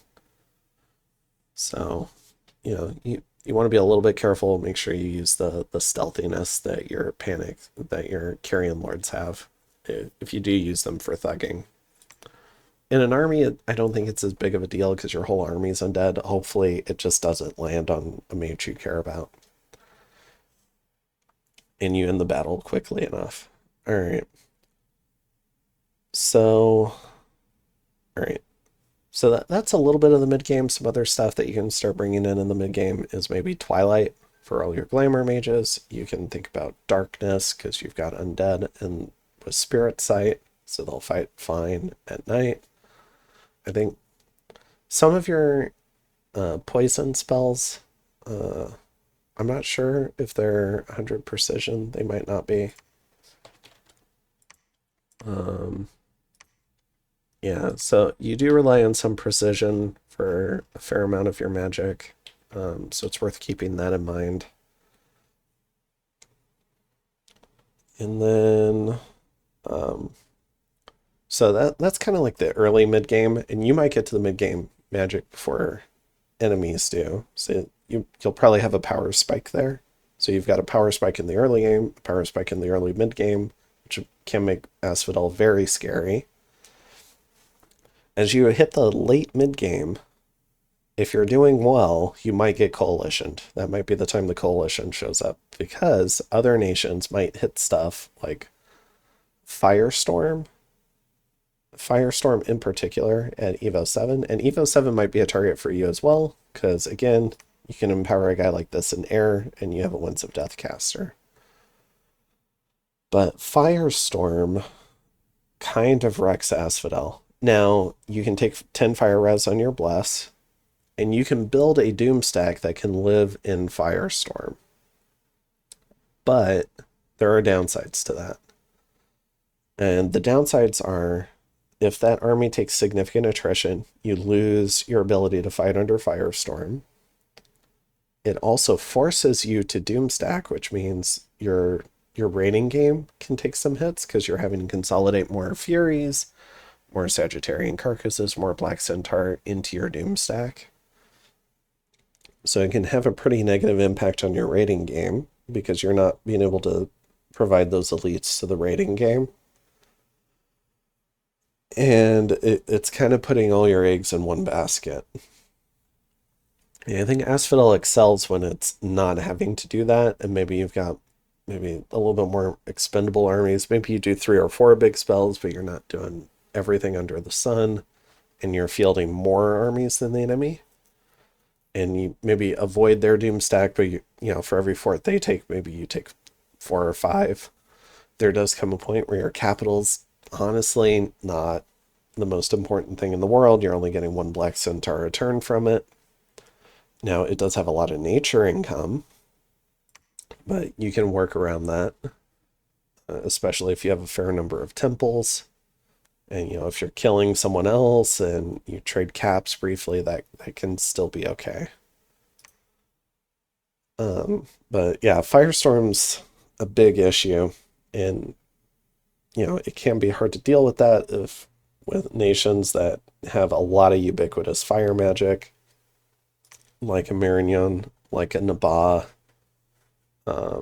like a Shinyama. And so if they're throwing up a bunch of fire magic, especially Naba and Marignon, it can be really hard to deal with. So, because they've also got the Sacred front line that probably has built-in fire resist. And so you might have to try and go around that, elf around it. You might have to work on quick strike options to try and kill someone before their firestorm kills all your stuff. It prevents you from bringing mannequins to a Doomstack fight because they'll, even with 5 fire resist from maybe like a fire fend or something, they'll still HP route your army because they'll burn up reasonably quickly still. You can do what Slock did, which was try to replace the mannequin portion of the army with a bunch of Lamias that are enlarged with regen. But again, that is bringing everything together into one army. So if you lose that army, you're kind of toast. You've got nothing left to say. So yeah, Firestorm is a very, very big counter to a lot of the different things that Asphodel is trying to do, even if they've got Sacreds with 10 fire resist. Something you can try to do is spread things out again. Maybe you do Sacred raiding parties with fewer mannequins or no mannequins, and you try to catch out some of the firestorm casters in the raiding game. If it's only in an army, maybe you just avoid that army and try to take other stuff around it. But yeah, it can definitely be tough. So I do think you'd want to be somewhat active in the diplomacy game. Trying to maybe kill off Fire Nations early in the game. Maybe you target a Fire Nation for your first war, even if it's somewhat painful. You might not want to fight a Fire Shield Bless, but maybe a strong Fire Nation, you could try to knock out a Shinyama. You could try to kill a Naba, stuff like that early in the game before they get to Firestorm. Another thing to watch out for in the early and mid game is taking forts can be pretty difficult. You've got a lot of melee chaff. You don't have a lot of missile troops. You don't have great evocation magic. It can be, unless you pick up, I think, Breath of the Dragon. But I'm not... Can a Nature 2 cast that? Or, wait. That's, yeah. So, I mean, that can be your evocation of choice for trying to clear out wall archers. But, I mean, Nature 2 is not super accessible to Asphodel. It's a pretty expensive mage. We're talking, I think, like a 400 gold mage to cast Breath of the Dragon. So... taking forts can indeed be difficult, and you can take a lot of attrition on it, so I will encourage you to be extremely careful. You have fewer options than many other nations for trying to get through fort walls. That said, you can very quickly siege down forts, so you can crack them really easily, but taking them is a different matter. So, oops. Okay. So as you're transitioning the late mid game, which I think is a danger point where it can be pretty easy to get coalitioned and killed, so watch out for that. Because people will have supply items, they'll have all the things they need to go kill an Asphodel. If it's not done in the very start of the game by 2 or 3 players, because I think Asphodel can win a lot of 1v1s early in the game. unless they're, it's a very heavily catered towards killing Asphodel. Then the other danger point is in the late mid game. Another thing that can come out in the late mid game or early late game, probably early late game since it's an 8, is Arcane Domination. That can steal all your low MR stuff and a fair amount of your mannequins, but mostly it'll steal like Carrion Behemoths, your Carrion Boars, Carrion Wolves, stuff like that. You'll have to reorganize how you set up your armies because that's a spell that enemies will have access to. So you'll have to be aware about that. You'll probably not want low MR stuff in your main stacks. You want to get that stuff out raiding where you're less likely to encounter that. And it is something to be aware of. It's not as domineering on how you play the game as Firestorm is, but it can change the composition of your armies as you head into the early late game. And I've seen it used to great effect against two different Asphodels. So Demosthenes used Arcane Domination against Slock, and Kidson used Arcane Domination against Distant Horizon in Slowest Blitz. So you definitely want to be aware of that. A couple of other things to just be aware of in the mid game, I guess, or maybe the late mid game, is if you cast Marble Army, a lot of your stuff does have cold resist, but if you cast Marble Army and somebody else Grip of Winters you, you can have all your stuff freeze and fatigue out, which would be really bad. And likewise, if you cast Oaken Army into Firestorm, you will die super, super fast. So protection buffs can be tricky to manage on Asphodel. Until maybe you get into 9s and whatnot. But just be aware that it can be, you might not always be wanting to do protection buffs, and that can lessen some of the value of running down alteration outside of the raiding game. Alright. When you get to the late game, I think there's a lot of interesting things that can happen. So, I mean, you're having to watch out for Firestorm, you're having to watch out for Arcane Domination in particular. But you start having new options come online, and you start, I think, building a little bit of a new power spike potentially. So in the 9s in Research, there's the very, very strong Awaken Forest spell. Now, let me see if this is already researched. Yeah. So what I'll do is I'll go ahead and give this guy a Thistle Mace. Alright. Did we ever get a forest here? We haven't yet. Okay. So we'll give this guy a Thistle Mace. We'll give him some nature gems. Alright. And we'll give him a bodyguard of mannequins. You know, just something small like this. And, you know, maybe you can even give him an elite troop of Carrion Furies. Even if they're unblessed, they're still pretty strong, but I do think you'd want to bless them. So we'll bring someone to bless them.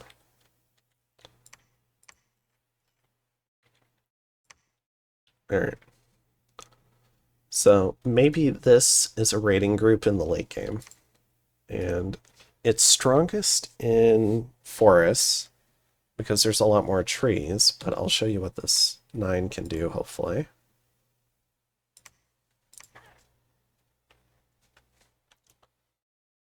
So we're going to go ahead, and you can combine this with Howl, by the way. So you can see every tree on the map has now become a target for these knights.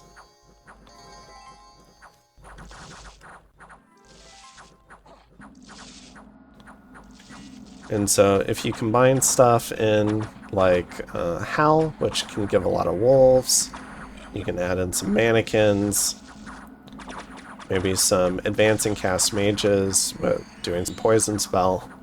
Now, this bless is pretty strong. We're going to need more than basic chaff and 5 carrion furies to kill it. But you can see the amount of stuff that got generated, and the mage lived. So, yeah. So we forced this group of knights to score over 200 kills for just a few nature gems. And you get way more trees with a lot more hit points, and they mix in with the other trees that have armor-piercing attacks with their roots.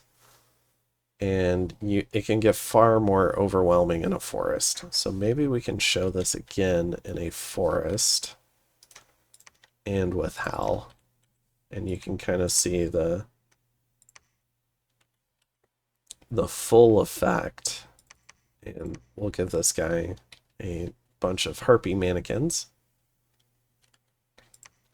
And we'll send our Marinese knights off into combat.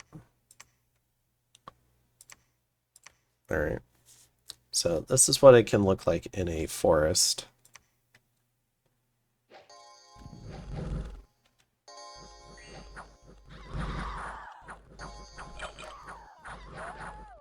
Not the best Marignon script, but I think you're kind of getting the idea about how much stuff you can generate.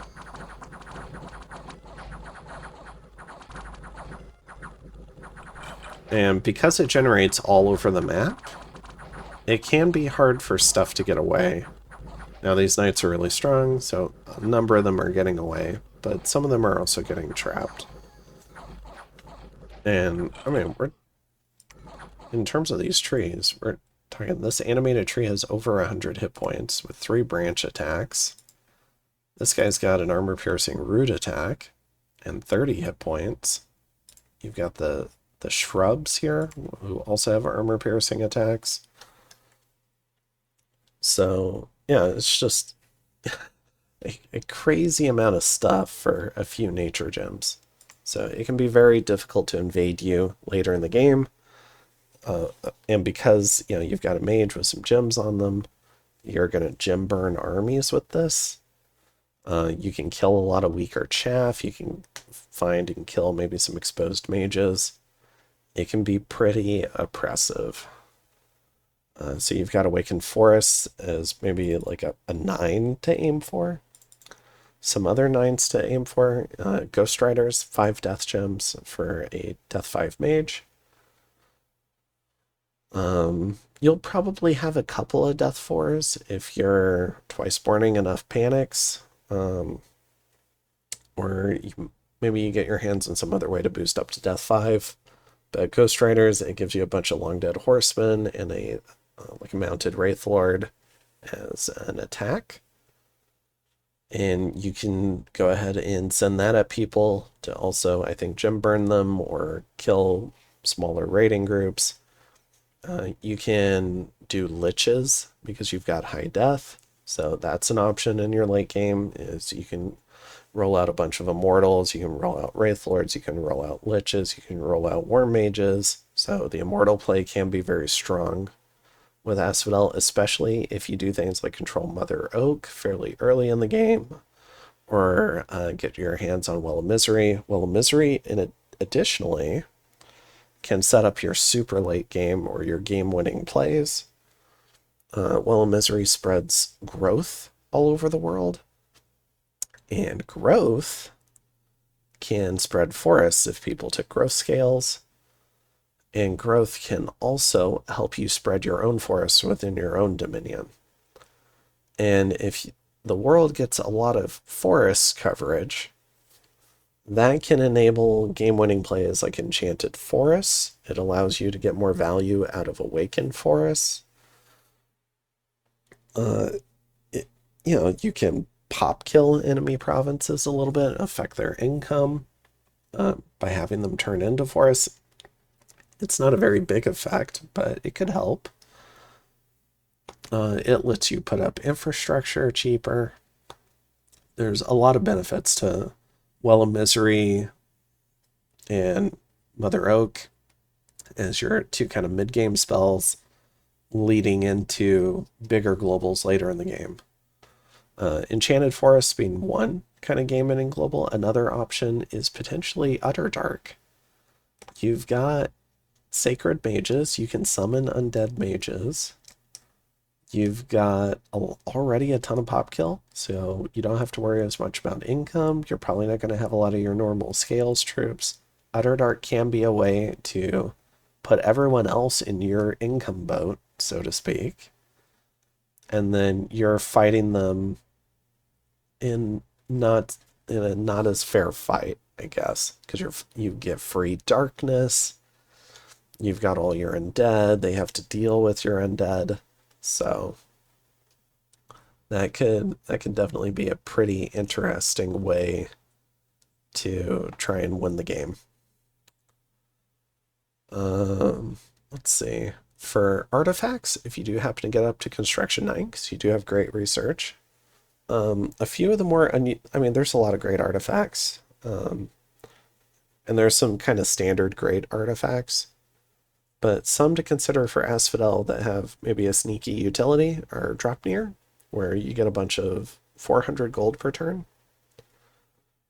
which can be a great source of gold for continuing to buy temples in the late game, or maybe continuing to recruit the odd mage or two and twice morning them.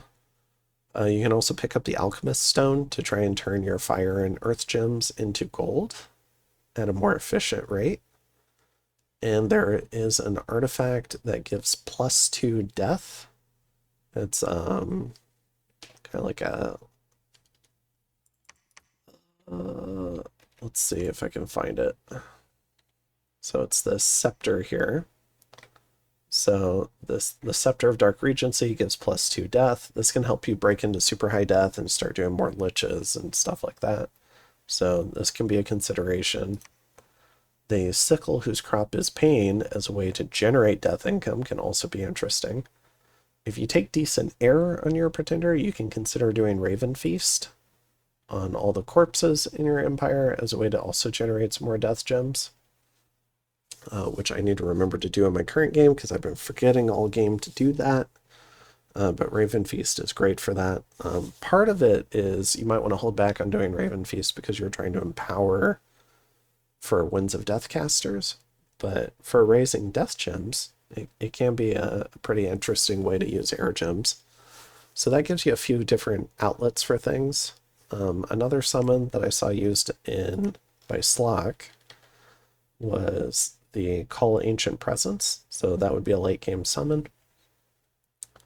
It can be hard to get this much water and nature all on the same mage, but this guy, if you turn him into a commander, can also reanimate. You can turn him into a crazy strong prophet.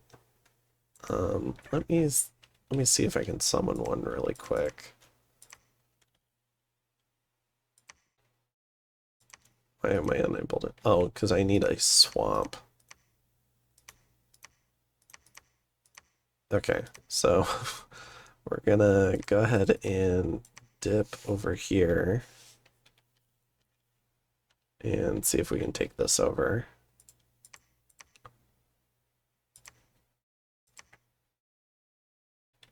Okay. So if we build a lab here, okay, and then we can get a few of these ancient presences.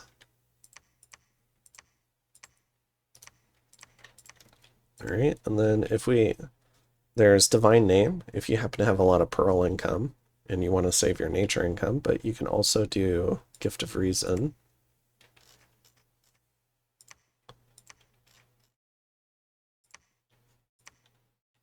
Okay. So now we've got 3 of these guys, and they do roll randoms. So this guy's Water 2 into. This guy's got a Death Path. So you could take this guy,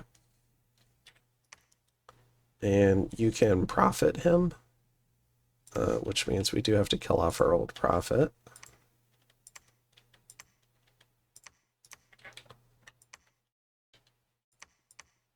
So I guess that's a barrier to the reanimation portion. Okay, so he won.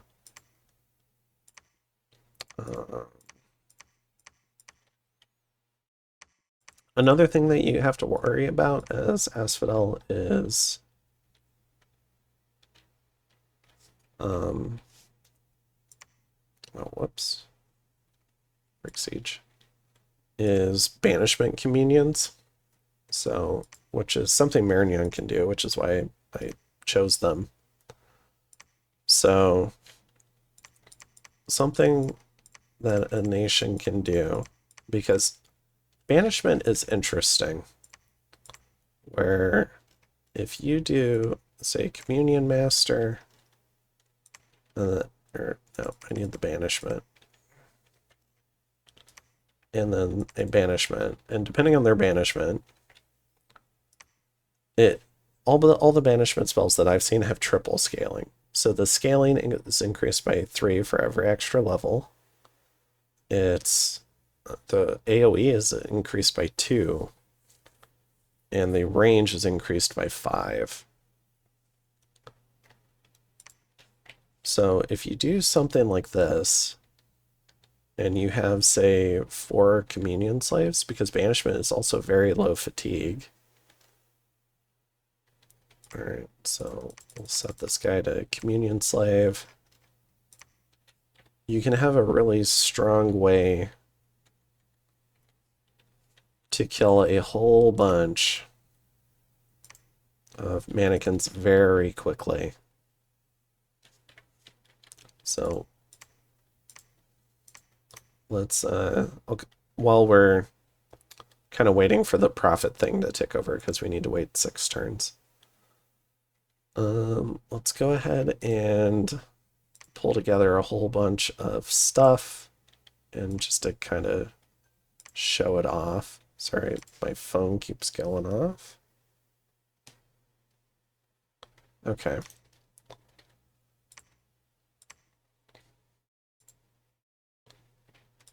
All right. So, sorry, I'm changing some different screens here. All right. So say you've got some giant Asphodel army, they'll probably do their own spells. But a Banishment Communion, which is really great if you're defending from Asphodel, and something you have to worry about as Asphodel for defending maybe a fort.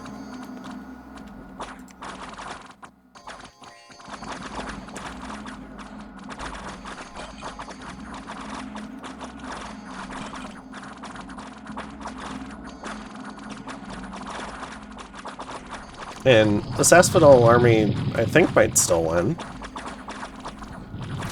It might HP her out, but yeah, it'll burn itself out, but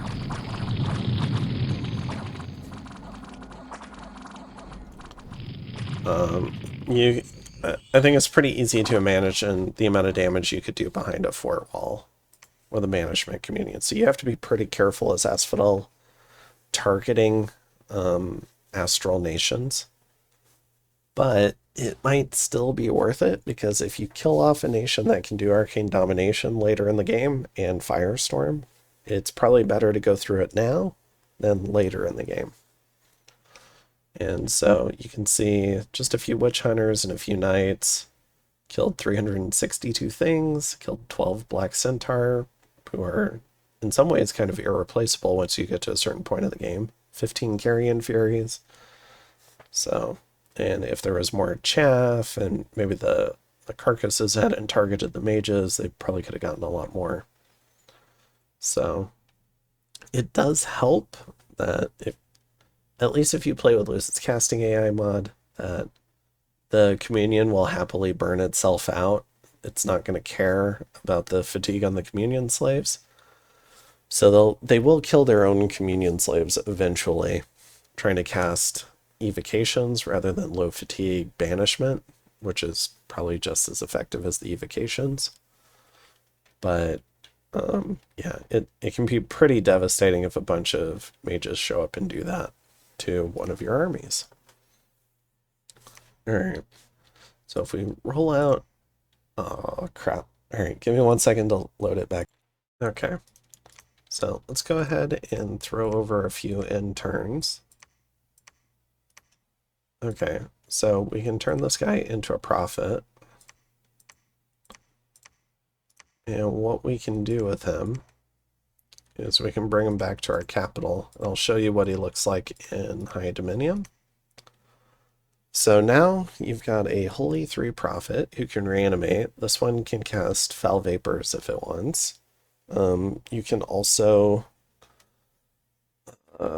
maybe empower it in death, and then it can do, with a death gem, it can do Soul Vortex, and pretty gnarly stuff like that with 394 hit points. It's got 22 MR, so it's going to be really pretty difficult to deal with. You can put an Amulet of Anti-Magic, and then it's going to be very hard to Soul Slay. And then, you know, if you get something like Soul Vortex on it, and it's sitting under Foul Vapors, and it's got hundreds of hit points, and you fluff it with Regen because it's undead, and you have National Regen spells, or you can just do, yeah, which I don't know that the base Regen spells.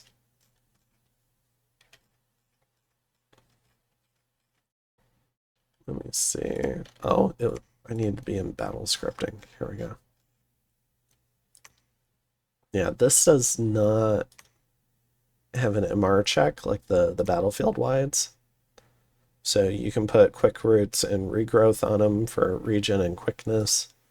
And this guy can definitely SC a not small number of armies, probably. He's also got Fear 10 as built-in Reforming Flesh of 20%. So, and I think, oh, is not inanimate. Okay. But yeah, if you took some sort of undead regen on your bless, that would also help him. So yeah, this can be a very scary late game thing that you run across on Asphodel. And if they have an air mage, if they maybe got like a Throne of Air or something, or they empowered for it, they can put Gift of Flight on that guy. And, you know, with quickness, he's at 16 combat speed, which is reasonably quick. But if he's flying, he can be absolutely frightening, especially if he jumps into the middle of a mage ball. Even if you do a whole bunch of drain lives and stuff, you'll have to hit a critical mass without running away to overcome, I think. Because what is that? It's 20% regen on 400 hit points. It's like 120 regen a turn. If you point buffed him, it'd be 180 regen a turn.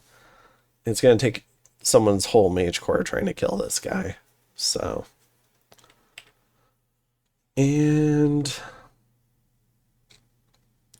I think that's a fair amount. Talked about Well Misery, Liches, Ghost Riders, Awakened Forest, Enchanted Forest, Utter Dark. Alright, so I think we can talk about Pretenders a bit. I'm not going to talk about Pretenders in the general sense. I'm going to talk about it in the sense of why I wanted to play Asphodel. So give me 1 second, I'll pull that up. Actually, before I do, this is the build that Slock ran, or something close to it. This is really nice. I really liked this build. I wanted to see if I could get away with 5 fire resistance, which does make it harder to doomstack into Firestorm. But it does buy you some other bless points. And there was something else I wanted to try. So let me pull up what I actually... Alright. So this is what I'm actually going to end up running. And the reason why I wanted to play Asphodel in this particular game was sometime way back in, I think last May, I was chatting with Zan, because I think Unholy Weapons had been buffed recently, or maybe not announced, and he had noticed. Or maybe he just noticed that Unholy Weapons got buffed. And he was really wanting to play a game with Unholy Weapons, so we were trying to think of nations that might do well with Unholy Weapons. And um, I think I looked through some of the different rosters, and then I was wondering if Weapons Blesses worked on Sleep Vines, and did some testing, and it turns out they did. So, and other people have since discovered this, so it's not like something I discovered for the community. I definitely uh, kept this secret because I was wanting to play a game with it. And I don't think we were the first ones to discover this, but it wasn't common knowledge, I think, last May. And so I wanted to play an Asphodel with Unholy Weapons. I wanted to play a greedy Asphodel, which meant imprisoned. So either our opponents would see the Unholy Weapons or we would die too soon and they wouldn't. And I wanted to run a lot of what Slock ran against us in that Shinyama game, or against Demosthenes and I. And so this particular game kind of brought everything together in the perfect way to try and run as much of this as possible. And the reason why is iFlight was hosting a game with his new Pretender, like rebalancing pack. And as part of that, he buffed a lot of Titans and bigger mages, but some of the stuff he added was, for rainbows, was recuperation, capital, and enchanted blood on them. Didn't really give anything to rainbows. But for other people, they got a lot of fun stuff. And so I was trying to figure out a way to get something like this to work on a Titan, which I would think would be even cooler. But it still ended up on the gray ones. But I think I forget, he might have buffed some of the base paths on the gray ones. I forget, from like 1 to 2. But this gives a lot of bless points. And so I guess the core of it is I kept some of the fire resistance. I took Righteous Wrath, but dumped Blood Surge. Righteous Wrath, I think, helps you try to recover if you're losing a fight. Blood Surge generally helps you win more if you're already winning a fight because you're scoring kills. So I did... Oh, no, I kept Blood Surge. Never mind. Also kept the defense skill, the awareness. But what I was able to pick up was Unholy Weapons. And I could have tried to take some other weapon blesses to also work with the Sleep Vines, but Unholy Weapons was enough because what that lets you do is you proc the Unholy Weapons on every Sleep Vine attack. So then even your Sagittarian carcasses become somewhat monsters in melee. And maybe it would help if I pulled up like a little test battle. But one of the nations in this game is Nidavellir, and Nibetheds can be notoriously hard to chew through because of all their Scar Souls. And, you know, we also had Machaka in this game. They've got really big spiders with a lot of hit points, and those can be hard to kill. We had an End in this game who has a lot of recruitable sacreds. And so I thought if we survived to turn 36-ish, and our Unholy Weapons kicked online, and we had a whole bunch of Black Centaurs, Sagittarian Carcasses, and Carrion Furies that suddenly surprised someone with this bless, we would absolutely murder someone. And so, yeah, that was the genesis of it. Was I wanted to run Unholy Weapons Asphodel after talking with Zan last year, and I wanted to run all the other stuff that I saw Slock ran. I wanted to do a similar-ish game plan to what Slack did, which is you get some forts up pretty quickly with Grow Fortress, which I think is what most Asphodels do. But then I liked some of the things he did in the mid game. He did a lot of Lamias, which I thought were pretty cool. I was planning to skip the Lamias though, because I was going to rely more heavily on Sacreds. And then I wanted to swap out some of the stuff I saw him do in the late game. So I wanted to bring in Awakened Forests, Well of Misery, Enchanted Forests, and Utterdark. I hadn't completely put together the global play yet, but I knew I wanted to do Awakened Forests as well, if I got there. So this is what allowed me to kind of fit as much as possible on this particular build to try and do what we wanted to do. And if we died too early, that's fine. Nobody would ever know the wiser, and I could try to queue up again. So yeah, I think that's the core of this build. I should probably show what Unholy Weapons does. I think there was some talk in the chat maybe a couple of months ago about vampiric weapons. But Unholy Weapons is also pretty disgusting. So let me see if I can bring up like a test battle. Okay, so I've made a test battle here. Whoops. Okay, I might have accidentally hit something in OBS. All right, so we've got some Nidbith heads, and I think this might be the bless that the Nidavellir player takes in my current game, because I was probably doing some testing. All right, and we've got our bless.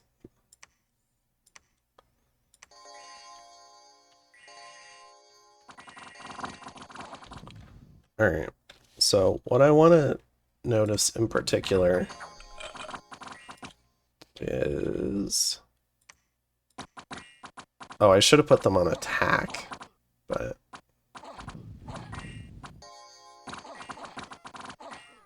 You can see the amount of damage even the archers are doing, though.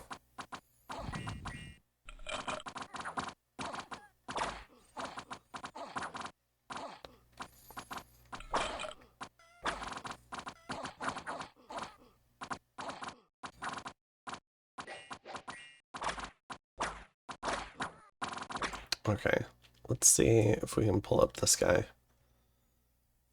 So we get...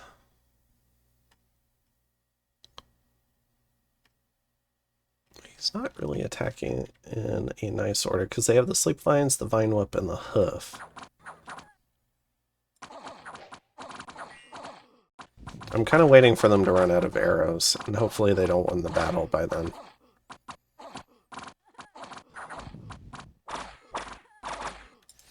Alright, maybe we saw it here. Alright, so we get the Sleep Vines, which procs Unholy Weapons, which does... So we got fatigue damage and damage, regular damage. Then we Sleep Vines again, so we get more damage. And then we Sleep Vines again, so we get more damage. Then we Vine Whip and get more damage. And then we hit with the Hoof and get more damage. And this was all one round of attacks from one Sagittarian carcass, because this is 3 attacks on the Sleep Vines, and then we have the Vine Whip and the Hoof. So that was 5 procs of Unholy Weapons, plus their normal attacks and damage, all against this Nidbith, who, you know, has a certain number of Scar Souls, so he's great for testing against, because he's got a tremendous number of hit points available. But, you know, and then you've got even the... Is it the bows? Yeah, the Carrion bows are even also triggering the Unholy Weapons. So it's also making the short bows do a lot more damage.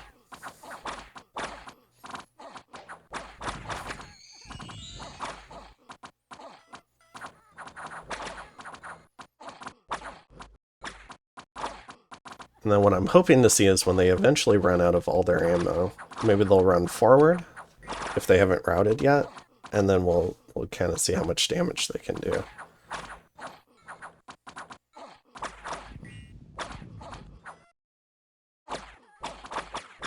There we go.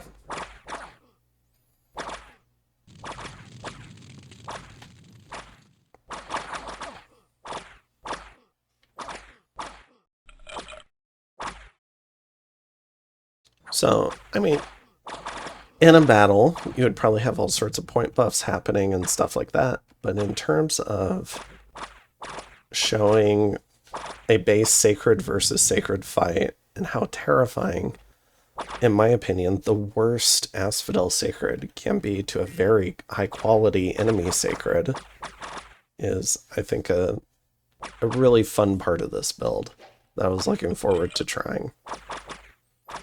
So I wanted to do a little bit more testing with that. But yeah, that's the core of the build, which I think is pretty cool.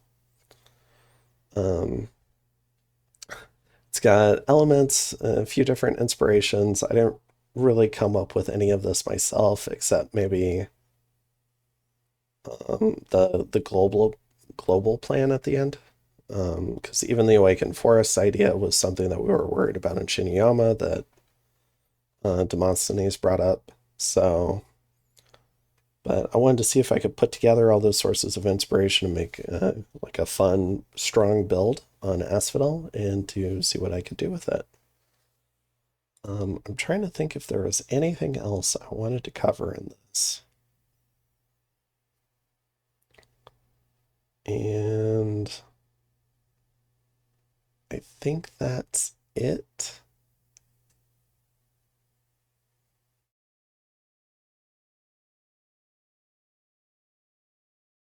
Yeah, I think that was everything on my list. Hopefully I didn't forget anything, but I feel like this video is already long enough at 2.5 hours.